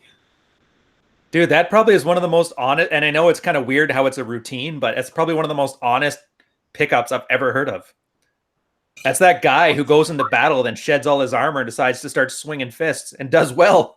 The first part is when he did it wasn't actually about, it wasn't actually a routine. The guy was actually sick as a dog when he did it. Yeah. And I just remember it was such a brilliant thing because you wouldn't think it would work because a lot of us put a lot of work into our appearance. Yeah. But at that point, the guy, he just didn't care. It was completely outcome independent. And he just went for what he wanted. It had just enough aloofness that, like, listen, I'm not going to hang around and talk to you. I'm sick as a dog. I need to get the hell out of here. But you're hot, and I want to get to know you. God, that's so honest. It's just brutally honest and to the point and done. So here's my question for you then. Let's take that Tinder example from before. Meeting her at the gym versus meeting her on Tinder. Which one is closer to the medicine? Which one do you think is the more honest one for guys? Maybe not him, but guys in general. Probably Tinder. I think a lot of guys are more comfortable with texting. That makes sense. It's kind of funny when you think about it. Everybody talks about how Tinder is ruining dating, and it resonates with me. I don't know enough to know for sure, but if that's the case, then everybody getting mad about how this social media is making people less social might actually be making them more honest.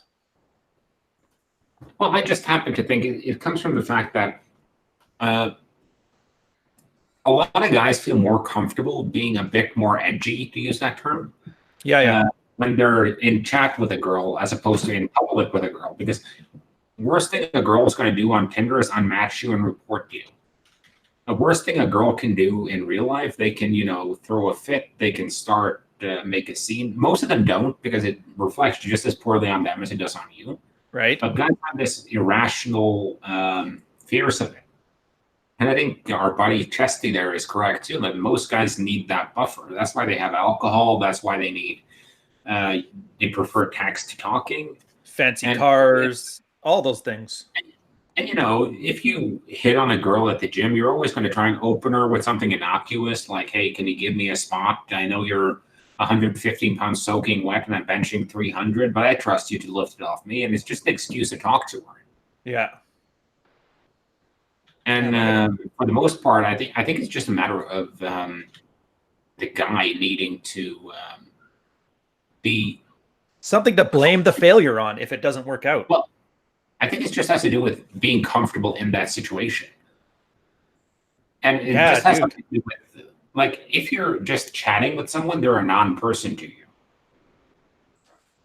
When you're meeting someone, you kind of have to take their reaction into response. And I'm fairly over the line even in person, especially in my private life. So I don't really notice that huge of a difference. Yeah, same. That's why we're so confused about this. But I think it comes down to, like, the whole thing. Like, if you meet someone at the gym, you're in that gym frame of mind. That's your gym persona. Mm-hmm. And you have to and you have built a social dynamic between you and the girl based on your gym persona. Then you match with her on Tinder, and suddenly it's your Tinder persona that comes out. And then when you meet her in person again, it's very easy to slip back into the gym persona. If that makes sense. No, that makes perfect sense. I'm wondering, though, that might be the thing too, because a guy who can slip between those social, like being socially adept enough to be able to switch to those different contexts, I think that might be a display of higher value too. I wish there was a way I could test for it, because at this point it's just me running my mouth and navel gazing on it, but whatever. Smoke signal, send nudes. Bam, with the boomer burns. I just think it comes down to that. And I think ultimately what a lot of guys need to do is kind of like blur the edges between their different personas. That's a good take. I was going to say be comfortable enough to switch between them. But no, yours makes more sense, because if you're keeping the Tinder persona separate, it's going to make it a lot harder for you to run day game or approach a girl with that same sexual energy. I can't think of a non-RSD way to describe it, so I'll just go with that. But that is good. And then at least shedding, and you're right, shedding the buffers, because those are all just handicaps anyway. And if you think about it, that beta buck strategy, the one where provision being the man of the house that brings home the bacon, it all seems to kind of have that same, it's got that same vibe to it, I guess. And we all know that that's not really a viable strategy anymore. Well, I just think it's for the most part, what it comes down to is when you kind of start to decompartmentalize those different parts of your persona, you become better overall, because you start to notice that, hey, the humor I'm using in my game persona also works with people I'm working with. It's like what John was saying about his body language mastery thing, that it started with just wanting to understand if a girl was interested, but suddenly guys are using it to negotiate higher salaries. They're using it on clients to get more sales. And I think that's the major issue, because one of the things I've been working on for a long time is the ability to think, I usually call it cross-contextually, but let's call it cross-domains. Right. So you can use a concept from one domain in another domain, or use ideas from one domain in another domain. Well, what is it? That's what we've been doing here this whole time. I mean, what did we do? We took pickup artists and put Evo Psych together. Yeah, and it's kind of the same thing with gendernomics. It's basically one huge analogy of, cross-contextualizing dating, sex, relationships, and reproduction with economic theory, based on the fact that, in a sexual market, then you have basically two people trying to make a trade. Like, they both want to get something out of an interaction. And how can they potentially make a trade? Well, both have to think that what the other is offering is of higher value than what they have to get for it. Everyone wants to get a good deal. It's like, if you've ever done business with a Dutchman, it's not that they are cheap, it's that they hate not getting a good deal. So if you're going to negotiate price with Dutch people, you just add 10% on top of it and tell, hey, listen, buddy, you're such a great guy. I'm going to give you a 10% discount. He's happy, you're getting what you want. I was doing a deal with a company in Copenhagen a couple of years back. Where were you then when I needed you? Although I don't know if that counts. Like, I always get bad at all those Nordic names. Which ones are Dutch? Which ones are Danes? Which ones count as Netherlanders? I always get them mixed up. So I don't know if I just insulted an entire culture or not. Well, we can insult Dutch all you want. I just realized too, I think you answered the question of what would red pill art be. definitely wouldn't be painting in that. But so bear with me here. I'm going all art rambly again. Technically, Cubism, if you remember that, that was applying African artistic stylized styles to Western arts sensibilities. So the essence of creativity is to connect two disparate things together in a way that makes sense and create something new. So I would say from an art perspective, that's what red pilled art would look like. The ability to connect disparate things. Now, it won't be a painting. It won't be in sculpture. In this case, it's going to be, a faux leather-bound book called Rational Male or Gendernomics, where you're tying pickup artistry and evolutionary psychology together, or where you're tying gender economics into what that has created. Or in my case, what I'm trying to do anyway, like storytelling and hot and cold mediums and attaching that. So I would say that. So it's almost like a performance art or an academic art. Well, if you think about George R.R. Martin, you know what makes his books unique in fantasy? A lot of trannies? I don't know. No, the whole thing was he felt that a lot of what's been done with fantasy, and especially the medieval themed fantasy like The Hobbit, etc., was that it was too clean. It didn't deal with the realities of warfare in a realistic enough manner. Oh. So he wanted to create a world that was more realistic. It's kind of like what Nolan did with Batman, only applied to fantasy. So it's basically Dune, but medieval, as opposed to like ultra futuristic. Well, like, okay, you have tons and tons of history about medieval warfare, and a lot of the time that's going to be the victors writing the truth. Yeah. But you can kind of glean what really happened on both sides of the conflict based on what they write. So let's say if they say that the other guys, they're just coming here to burn our villages, take all our money, steal our crops, and rape our women. That's probably what both sides were doing. Just one guy was better at it. Yeah, one guy was better at it, and he got to write up what everyone else did. So, no, on our side, we were all squeaky clean. Everything was above board. There was no chaos. There was no raping. There was no pillaging. But those other guys that we killed, we're the good guys because they were raping and pillaging all over. I wonder how many modern conflicts we can apply that same rationale to here. Don't want to go too deep into that jackboot rabbit hole, but no, I'm not going into that either. But I just think it's. I think that's what it comes down to: thinking cross-contextually and being domain independent in your personality. And that you'll always have situations where certain things are not appropriate. Like you can't go into a business meeting and curse up a storm. You can't go to a funeral and crack jokes. Well, you can, but save that for the wake. But so can't do any of it naked. Well, it's about keeping things within a sort of like think what you like, but act as others. I think that's one of the 48 laws of power. Yeah, and I think a lot of it comes into that. It's just with guys get so like I can't pick up a girl unless I'm wearing my top hat and have my black nail polish on. Hey, now. Mystery reference. Old school mystery reference. I love the old mystery references. Man, I miss that goofy bastard. I wish he was still doing his thing. Yeah, well, I actually I think a lot of what he was one of the first ones I ever saw bring up evolutionary psychology in terms of approach anxiety. Mm-hmm. Because his theory was that if you look at a small tribe with like 30 people in it, if you hit on the wrong girl and you happen to hit on the girl the chieftain was sweet on, or you happen to get rejected, that would be the end of your genetic lineage and possibly your life if the chieftain and his buddies got together and decided, well, you hit on my girl, I'm going to kill you. Yeah, pretty much. So there's a natural rationale for approaching anxiety. It's just that but our minds know that they're not realistic, but our limbic system hasn't been updated. Like we desperately need a firmware upgrade, but evolution works on a whole different timescale. It's like if you think about a human who's making long-term plans, they're rarely talking about more than 5 years. Yeah.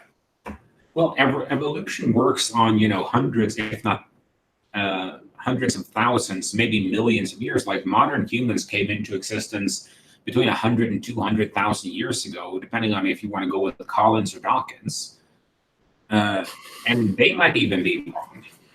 Well, that's the thing. It's not even like humans weren't even where a lot of this firmware was made from. They were made from our predecessor monkey, whatever you want to call them. I can't remember all the names of all the different crow, magnon, anything beyond that I'm kind of really bad with. But yeah, so a lot of this stuff, like what did Peterson say about lobsters? Their serotonin reward systems, that came back when we and lobsters, which are essentially sophisticated cockroaches, were combined.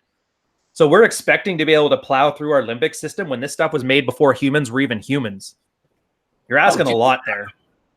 Well, to be fair, though, those sophisticated cockroaches taste very good with butter on them. Yes, they do. Yes, they do. Now, I think the whole thing is just, I think a lot of what we're struggling with now is that it's the first time we live, at least in the Western world, in extreme abundance. I almost fell to the temptation to tweet something about that, but I didn't want all of the body positive Twitter to snap at me. But there was some girl who put out the whole comment, like, in order to get rid of fat phobia, we have to dismantle Western civilization. And she got a lot of flack for it, but she's correct, because Western civilization is the only civilization successful enough to produce such a massive surplus of food that it's actually possible to eat yourself into the grave. Pretty much. You can wrap it in pop culture if you want to. Use that Conan the Barbarian reference about how he did so well in his thievery that success proved harder than the strongest enemy. When Conan fell into the plate of porridge. Yeah. But I mean, too, that's the other thing. This is the first time that we've actually been able to navel gaze about what it means to be a man. Every generation before us, before the boomers pretty much, were too busy not starving to death to even think about it. Yeah, as far as problems go, it's a good problem to have. Yeah, like a book I read fairly recently was about what's his name, Henry the Great, in the Tudor period. And it's like you had 13, 14-year-old boys running around a battlefield pulling up arrows. And now it's like, no, my son is only 24. You can't expect him to do his own laundry. And then it was like, yeah, my son's 14. He's a man. Now take him with you into battle with the French. Mm-hmm. Yeah, it's messed up. And I know there's the delayed adolescence thing as we get to the information economy, as it gets better, as our backs are no longer as powerful as our brains as far as an economic driver goes. Like, it's going to take us longer to get there. But the problem is our lifespans haven't really accommodated that either. Imagine if it took people 40 years to be able to build enough tools to survive in the modern world and thrive in it. But our lifespans are still 80 years. So you're middle-aged before you can even be economically independent. And I think we are moving in that direction, unless automation kind of takes that off of our hands. But then we're going to end up like the scenes from Zardos, where we're asking a bunch of Neanderthals to start killing us. Well, I kind of agree / disagree with you on it, for the matter that I think a lot of the issues is that evolution works on an extremely large time scale. Mm-hmm. And human social systems work on a longer time scale than is optimal to adapt. Because the more complex a system gets, the harder it is to change that system without unintended consequences. Right. You don't have to look very far to see examples of that. Like, let's say we needed to do a firmware upgrade on every stock market in the world. Can you imagine how much of that stuff would go down? Like, NASA is still using legacy software from the 80s for some things. And it's just because the risk of switching is so high that no one's really had the testicular fortitude to pull it off. I mean, I read about a Belgian brewery they've been producing beer for like 600 years. Yeah. And they'd always use these square wooden fermentation tanks. And that was common back in the day, but now you have modern food-grade steel tanks you can use. They spent 6 years, I think it was, doing test batches to see what the difference would be by switching to the new steel tanks, because they didn't want to lose anything that was unique to their product. And they also didn't want to lose things like shelf stability. So they spent 6 years testing this. And if you look at a human system, like the part of the reason why it takes, 25, well, people are 26, 27, 28 before they're done with their education and they have enough tools. Right. The reason for that is school is part to educate you, part to indoctrinate you, and part to keep you busy while your parents are working. So I'd say a majority of that lately is the third. Well, you could probably, in theory, get someone done with their education by the time they're 20 by compressing things together. So instead of, being what's the first step? Well, instead of being in school from the time you're 6 or 7 until you're 27, you could be in school from the time you're 7 until you're 20, just by cutting out a lot of the fluff that they have today.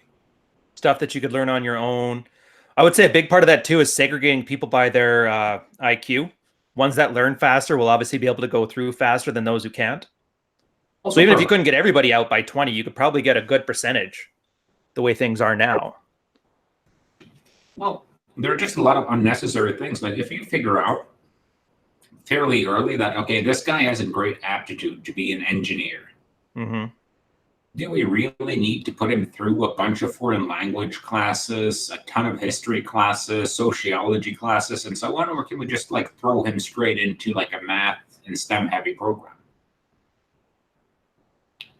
Or like if a boy is 9 years old and you're starting to realize, okay, this guy has no conscience, but he's really good with words, and he really enjoys spending a lot of time reading and writing, why not just send him straight on a track to do law? Dude, how ancient Greek is that? Grooming people for different positions in society. I think that was what they did, at least with leadership, I know. Well, I think it's kind of a valid point, because if you look at, how they used to train people, you would be trained by your dad most of the time. Like he had a profession, he would train you to do that.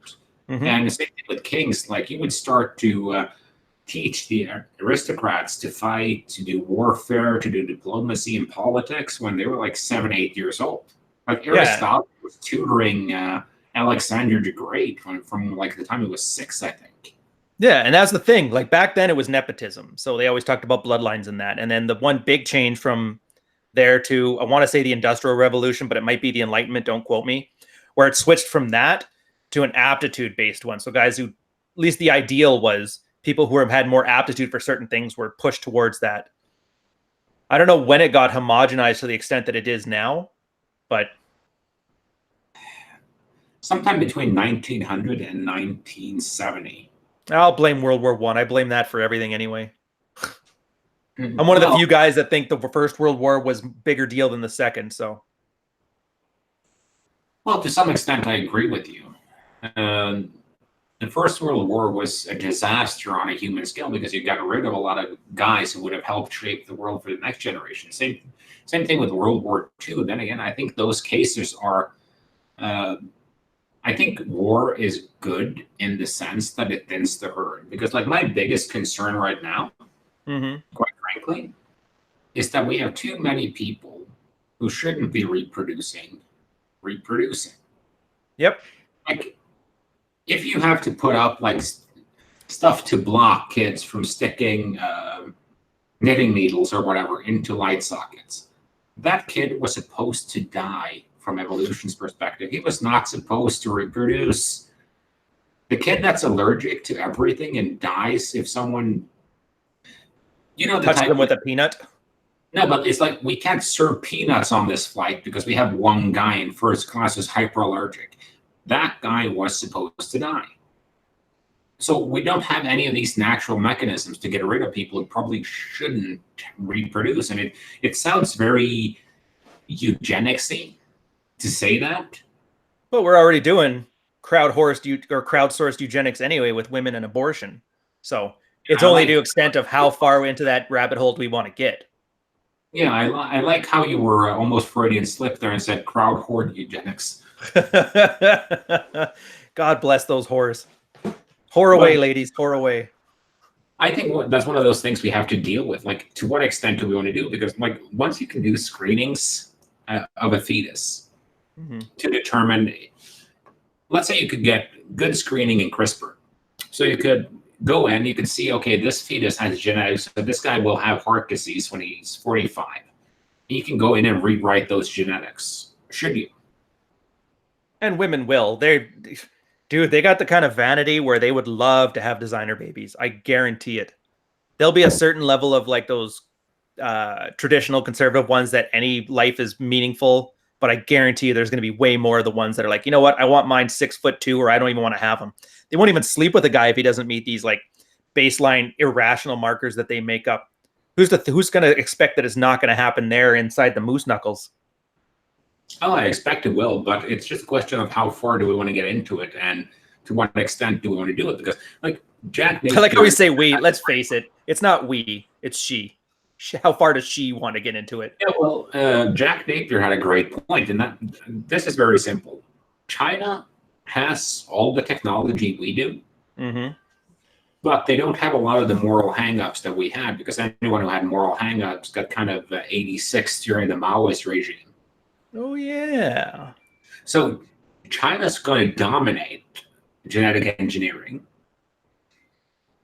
mostly because they don't have, let's say, they're actually doing it. Yeah, they're doing it, and they actually see it as a good thing that they're able to, because they have a public healthcare system too. Yeah. And they see that, okay, you know what, if we get rid of all the people who have gotten heart disease early or some debilitating genetic illness, if we can fix that, our population will be more productive and will lower the cost of our healthcare system.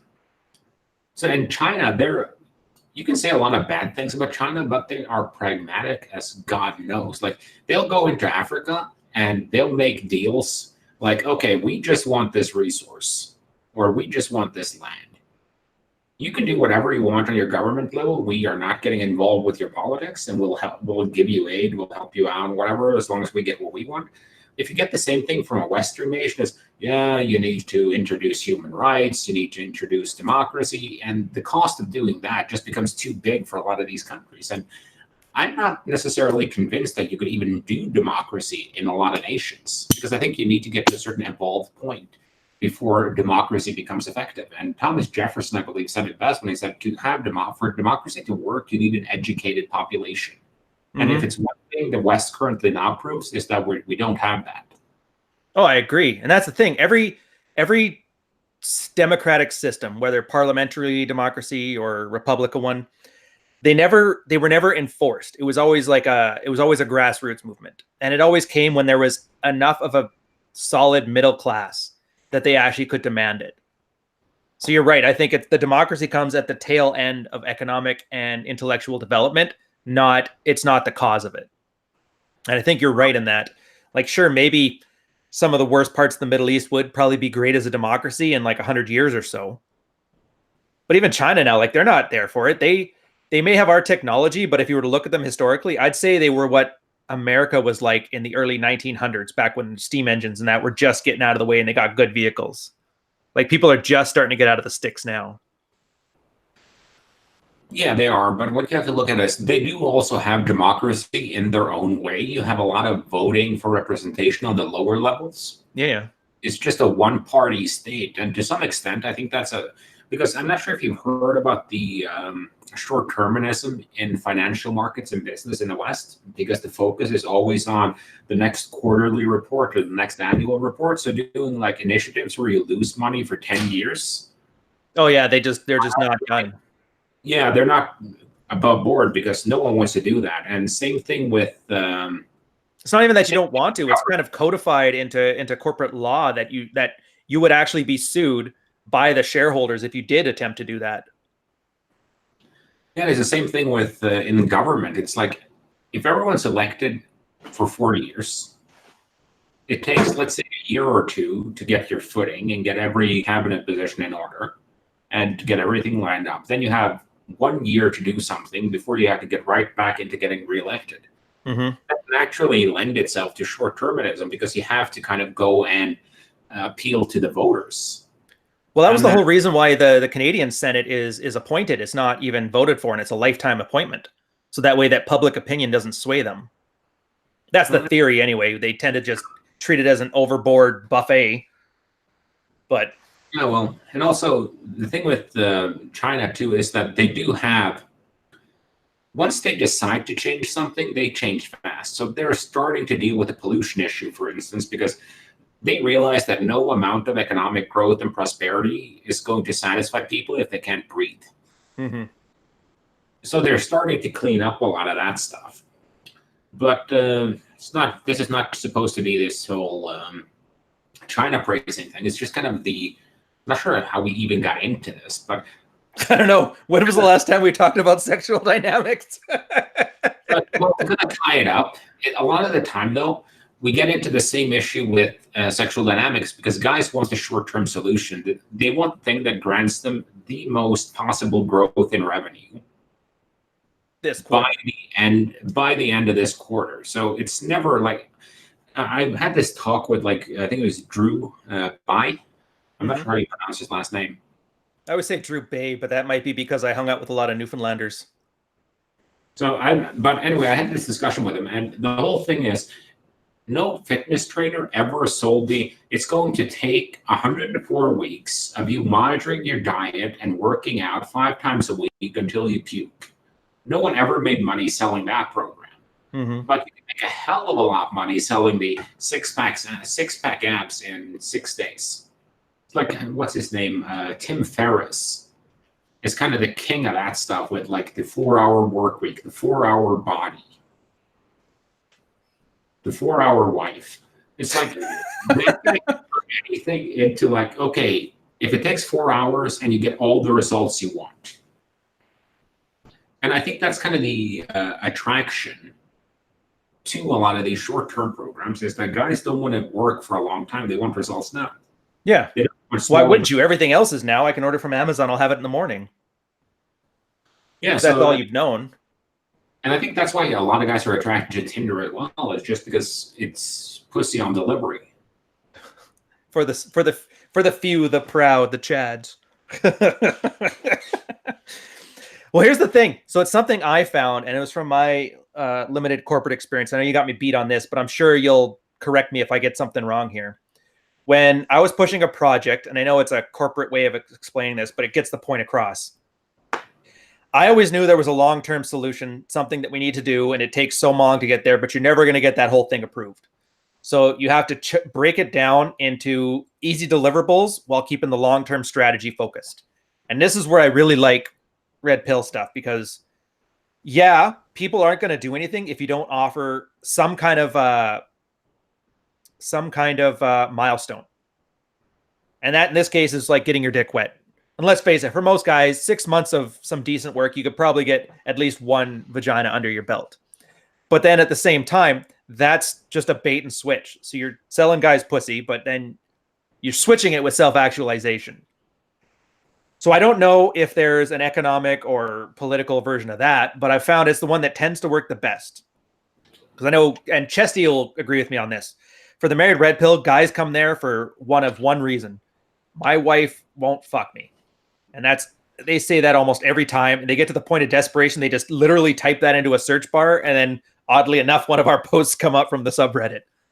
And then they get there and then they finally get that. And then they're kind of left like now they're not angry because they're getting what they wanted. And then they realize it's not what they want. And then that's when real work begins. And that's when you start seeing some guys put out amazing content on how to increase your income, how to create a legacy, all these other things that have nothing to do with sex. And I think that's where Rich is right now, because I know he doesn't like talking about sex, the sexual marketplace too much because he's kind of past that. But that's only because he can afford to do that because he is past it. Well, for me, it just has to deal with you're supposed to handle a lot of areas in your life as a man. And that's kind of why I did gendernomics, building value the way I did, because like most guys have certain areas in their life that are severely fucked up. And they have a lot of small things that they can do too. Like for the most part, like it takes work to completely unspur your life. So if you start with, let's say you have 150 pounds to lose. Okay, that's going to take you 2 years. So you put that in the plan and you plan, okay, I need to spend this many hours on this a week, making sure I get some workouts in, making sure I get my food right. And then you kind of add those things you need to fix up. If you have to pay off $100,000 in credit card debt, that's not going to be done overnight. And you add all these kind of small things up, but then you have some things in there that are like fixable in like a 1 to 3 month time frame. Like if your house is a total mess all the fucking time, you can start working on that. You can clean your room and wash your dick. wash your body 10 easy minutes a day. Then you get that win under your belt. And getting some early wins is important. Like just being able to go out and actually talk to a girl. So that would kind of start helping. Yeah. Oh, it's a push in the right direction, and it's something, and it's an easy win. To 0 girls to talking to 1 girl, that's 100% increase. Mm-hmm. So I just think it's important to have some of those easy wins. And you can have the longer term strategy, which is to lose the 150 pounds, to get rid of the 100K in credit card debt, to move out of your parents' house, you know, reject the continental philosophy and start to get your life in order. And once you start getting those easy wins in, then you get motivated to keep going. But I think a lot of the time guys come into like, and that's why I kind of found the married red pill the most depressive place in the manosphere.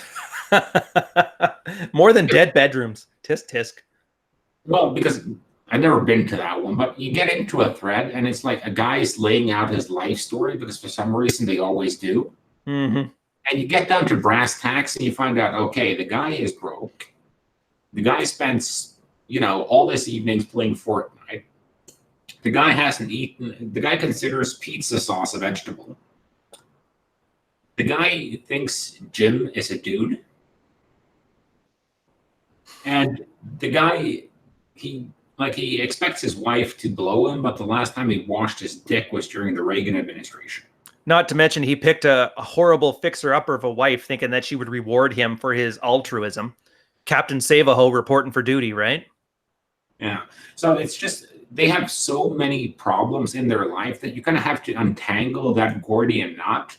And at that point, you just have to get your sword out and cut right through it and get them started to working on a mixture of long-term strategies and easy fixes. So your long-term strategy will always be like, always increase your value. Yep. But your short-term strategy needs to be simpler. So you need to break down the overall workload into work packages. And you need to create a work breakdown structure where you kind of line these up.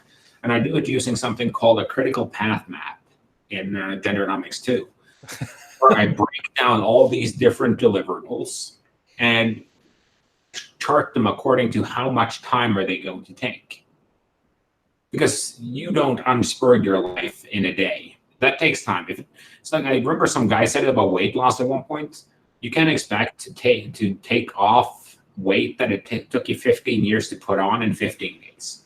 Yep. You just have to accept that it will take the time it takes. But you can add 5 pounds to your bench in a week. Yeah, you can, drop a pound a week. Let's say you add, I think Lyle McDonald says about 30 pounds of muscle in your first year. Mm-hmm. And if you're really obese, you'll be able to put on that 30 pounds even in a deficit. Oh, yeah, you got tons of... That's one thing I wish. I don't know if it exists or not. Has anybody been able to discover how much of... how much fat you're able to synthesize into a daily caloric intake per day? Yeah. There is? Because that's the one thing I've been trying to figure out. If you have 100, I don't know how much, 100 extra pounds of fat, how much of a deficit could you go on and still be maintenance using your fat storage to cover the deficit? Well, I think it's... Don't quote me on this because I read this study years ago, but they kind of calculate it. It's not a function of, it's not a straight line. Yeah. It starts off really high and it drops off the leaner you get. So when you're really, really over fat, you can synthesize a lot more than when you're starting to get lean. Like you notice a big difference when you go from 25% body fat to 20, an even bigger difference when you go to 20 to 15, when you go from 15 to 10, and then when you're 10 and under, it's virtually freaking impossible. You can barely synthesize anything. That's why they plan such massively long cuts in bodybuilding circles. Because you really, it just makes sense. So it's almost like it's a percentage of your body weight. So if you weigh 100 extra pounds, 10% of that means you can lose 10 pounds in a month. If you're at, 2 pounds of muscle, it'll take you 0.2 pounds per month. That part makes sense. You can lose about 1% of your body weight every week. So there's a good number. 3 pounds. If you're 200 pounds, it's 2 pounds. But it doesn't always work out like that, and it's also depending on, Not all fat is like that. Nay fault. It's not not like that, but it's more along the lines of how much muscle are you willing to lose? Because you're not going to lose a lot of lean mass. I mean, if you, let's say you're 400 pounds and you start to go on a cut, you're naturally going to lose a bunch of lean mass too, because you have to keep in mind that if you're 400 pounds, every time you get up, you're basically doing a 400-pound squat. Yep. So you have a lot of lean mass, not just muscle, but, connective tissue on your joints. You have a lot of extra blood vessels that are there to kind of bring the blood supply. So you're going to lose a bunch of that, and a lot of that's going to be catabolized as you go. So I think 1% is probably where you want to shoot for, and just accept that it's going to take the time it's going to take. And I think that's the most important thing, is like, guys want these quarterly progress reports, and they want to grow their revenue by 7% above market for the every quarterly, but they have to look at this from year or 2 years in some cases. See, that's why I like process-oriented stuff as opposed to goal-oriented. So in your case, you have all these different metrics, these reports, and it's a lot of effort, a lot of work. And I think a lot of guys can be, frankly, intimidated by that. What I like is the process. So if you know what you have to do to lose weight, as long as you focus on enjoying that process as much as possible, it makes it much easier, I find, to stick to. So I may not, and if I get to that point where I'm 10% body fat and I want to drop to 20% and I want to drop to 15, like those higher levels, you can obviously switch the mindset. But I find for guys who are starting from 5 to 7 years behind or 50 pounds overweight, just falling in love with going to the gym, falling in love with eating broccoli and steamed chicken, I find it's an awesome, good enough solution. And when you're focused on the process, then you get in that habit of enjoying the steps along the way. And then you can always add on to it with those, like you said, those hardcore metrics afterwards, once you get to a point where they do matter more. Well, I agree with you. Then again, you said it too. I didn't track my calories on my last cut, so you had me there. There's a guy on YouTube called Obese to Beast. And he did this thing about how he lost all his weight. And the first thing, like, he was living off sodas and fast food a lot of the time. Right. It's like the first thing he did, like, he cut out the sodas right away. And then instead of buying fast food, he went to the store and he bought stuff to make sandwiches at home. And he just ate until he was full, but that was enough of a reduction in calories that he dropped a bit. Because most people, based on the research I've done on it, they will hit a certain point where they will stop getting fatter. Because they've kind of hit that point where their calorie intake has hit kind of peak. Right.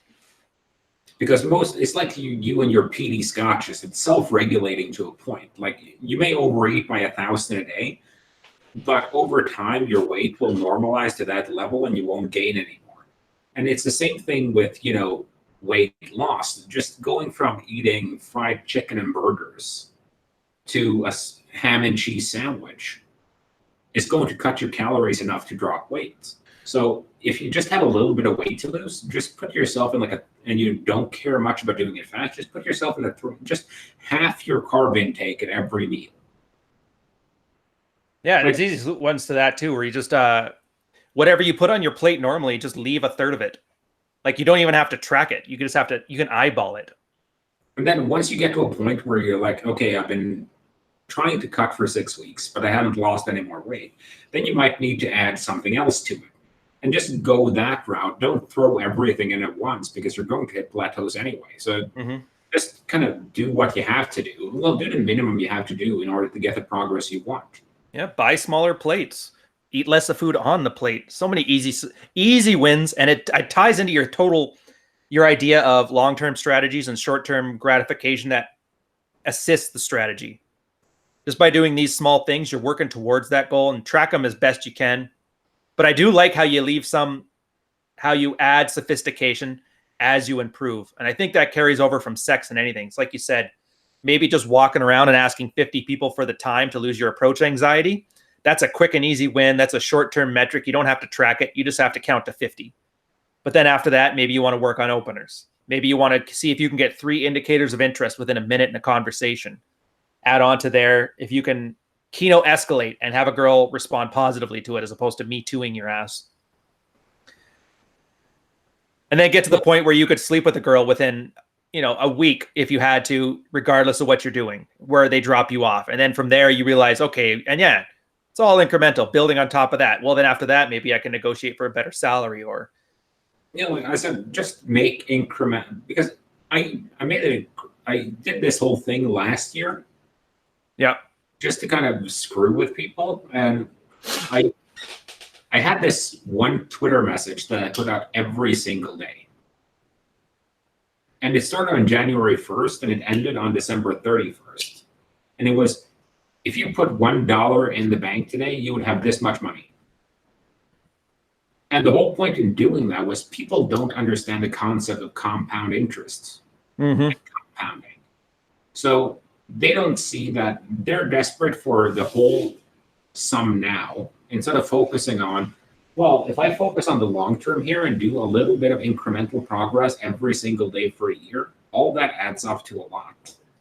And over time, what matters isn't, what matters in the gym isn't what you do in January when you have a New Year's resolution. It's what you do the 11 other months. Pretty much. Or even for cutting weight in general, it's not about how much effort you put in at the gym. It's the thermogenetic result of the next 23 hours that day of where you burn most of your energy. Yeah, so it's just a matter of, focusing on the reality. And I think partially that's the answer for why this channel is growing as much as it does, even though the 174 watching suck at hitting the like button. Yeah, guys, come on, get your crayons out. Push that like button. Come on, Cupcake. Well, I think the rest is that I don't think we ever lie to people. I don't think we ever over-promise on the results. It's just a matter of do the simple things, do the right things, and work towards becoming a little bit better every day. We won't make you into an Adonis and Will Chamberlain in 2 days. But, stick with the program for 3-4 years and you'll be miles ahead of where you are today. And yeah. Well, God, did you watch they released that first episode of the Red Man Group? Did you watch that one? No. I did. I'm not too proud to say. We were horrible. I'm like, why? You guys, the audience, especially you guys that have been here in the early time, like you're the real MVPs. I couldn't even watch that. Oh my God. My hair was crap. Carl's voice was crap. We all rambled too long. We kind of rolled our eyes. We had verbal tics. How did you guys sit there for 2 hours listening to us run our mouths? But you're right.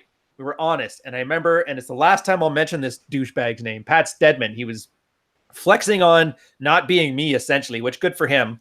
I got a hairline, but I guess we all have our price to pay for being who we are. And I remember suggesting that just don't lie to your audience. And I'm surprised how well that one took off, even among his followers, and how rare that is. It's like you said, what was the beginning of the cast? Guys who are fitness coaches on trend, but they don't even disclose it. Like, why don't you just say, yeah, I'm on steroids. It gave me that extra 10%. It's such an easy thing to be honest about it and set up realistic expectations. And I don't think people's need for instant gratification is that strong that you kind of have to lie about these things in order to make your way in the world. I really don't. Same as the medicine guy. He could be sick as hell, but if his game was strong, he could naturally get through, even if he's too sick to pick up a girl, just by telling her, I'm too sick to pick you up, but I really would have. So can I try this again when you're free and I'm not sick? I just think for the most part, it's about the one kind of red thread we've had through this entire cast is the idea of incremental progress, because that was kind of the theme of today, really, was incremental progress. Yeah. And it's not sexy. It's not good copywriting. It's not something you can sell an easy course on. And it's not an impressive sales pitch. Oh, it's a horrible sales pitch. It's reality.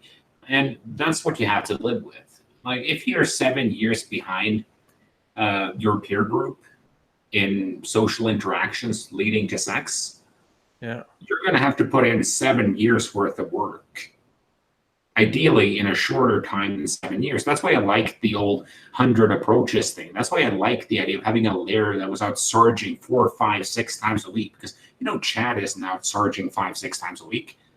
Chad is out once or twice at most. And here's the thing, even when you put in that 7 years worth of work and compressed to 1 year, Chad's still going to be better than you. And I think that's a lot of the MGTOW argument where like, well, the juice isn't worth the squeeze. Why even bother trying? Because you're not going to do as good as him anyway. Sometimes life just involves you having to work harder just to make it where the other guy was the year before. And you have to be okay with that. Not because you won't beat Chad. You just won't. But you're going to beat you. And I think that's much better. You go from sleeping with nobody to sleeping with 5s. I would say that's a pretty damn good start. Even if it took you twice as much effort as it took the other guy. Maybe you lose 50 out of your 100 pounds. Meanwhile, AJ just got, better striations across his ab by doing less work. Sometimes people just have to work harder to get less. Well, sometimes life isn't fair. And I think that's kind of the ultimate thing and the most childish notion that people tend to insist on holding on to for too long. And everyone who's dealt with kids knows this. Mm-hmm. If you give them candy, they will point out, hey, he got one more piece than me. Her ice cream cone was slightly bigger than mine. She got a little bit more pop in her glass than I did. I can't clean that up. I didn't do it. And children are obsessed with fairness. And sometimes life just isn't fair. And I'm sorry I have to be the Grinch to tell you. It's like sometimes you have a guy, and I know a couple of these guys, they're just naturally above averagely muscular. They can eat whatever the hell they want, and they never put on weight. They've always had a six-pack no matter what. Yeah, they had the right kind of slutty girls when they were 13, 14 that they kind of learned their way around sex. And yeah, and now they kind of like, they never really focused on getting into a high-paying job, but they kind of just floundered into it because they happened to be playing lacrosse with a guy who got hired as a sales manager somewhere. Mm-hmm. So he just kind of networked in all his frat buddies. And sometimes you have guys that luck out in multiple domains, and you just can't, those are like the top 1% of men who just lucked out, more or less. Yeah, pretty much. And it's fine by that. I mean, let's face it. We've just been talking for the last hour about how wonderful society is right now to pretty much free us from anything other than indulgence or self-actualization. So why would you even be mad because somebody's getting a better deal than you? That's like who does somebody call it? The narcissist. The narcissist would turn down a deal if it meant his neighbor got a better one. Yeah, it's the old thing with the guy who finds a lamp on the beach. And the genie goes, well, I'll give you 3 wishes. But everything I give you, your neighbor will get twice as much. So the guy goes, okay, I want $10 million. And the genie goes, okay, you have $10 million now. Your neighbor has 20. Okay, what's your second wish? I want a huge mansion. Okay, you've got it. Your neighbor has got one too, and it's twice as big. What is your final wish? Beat me half to death.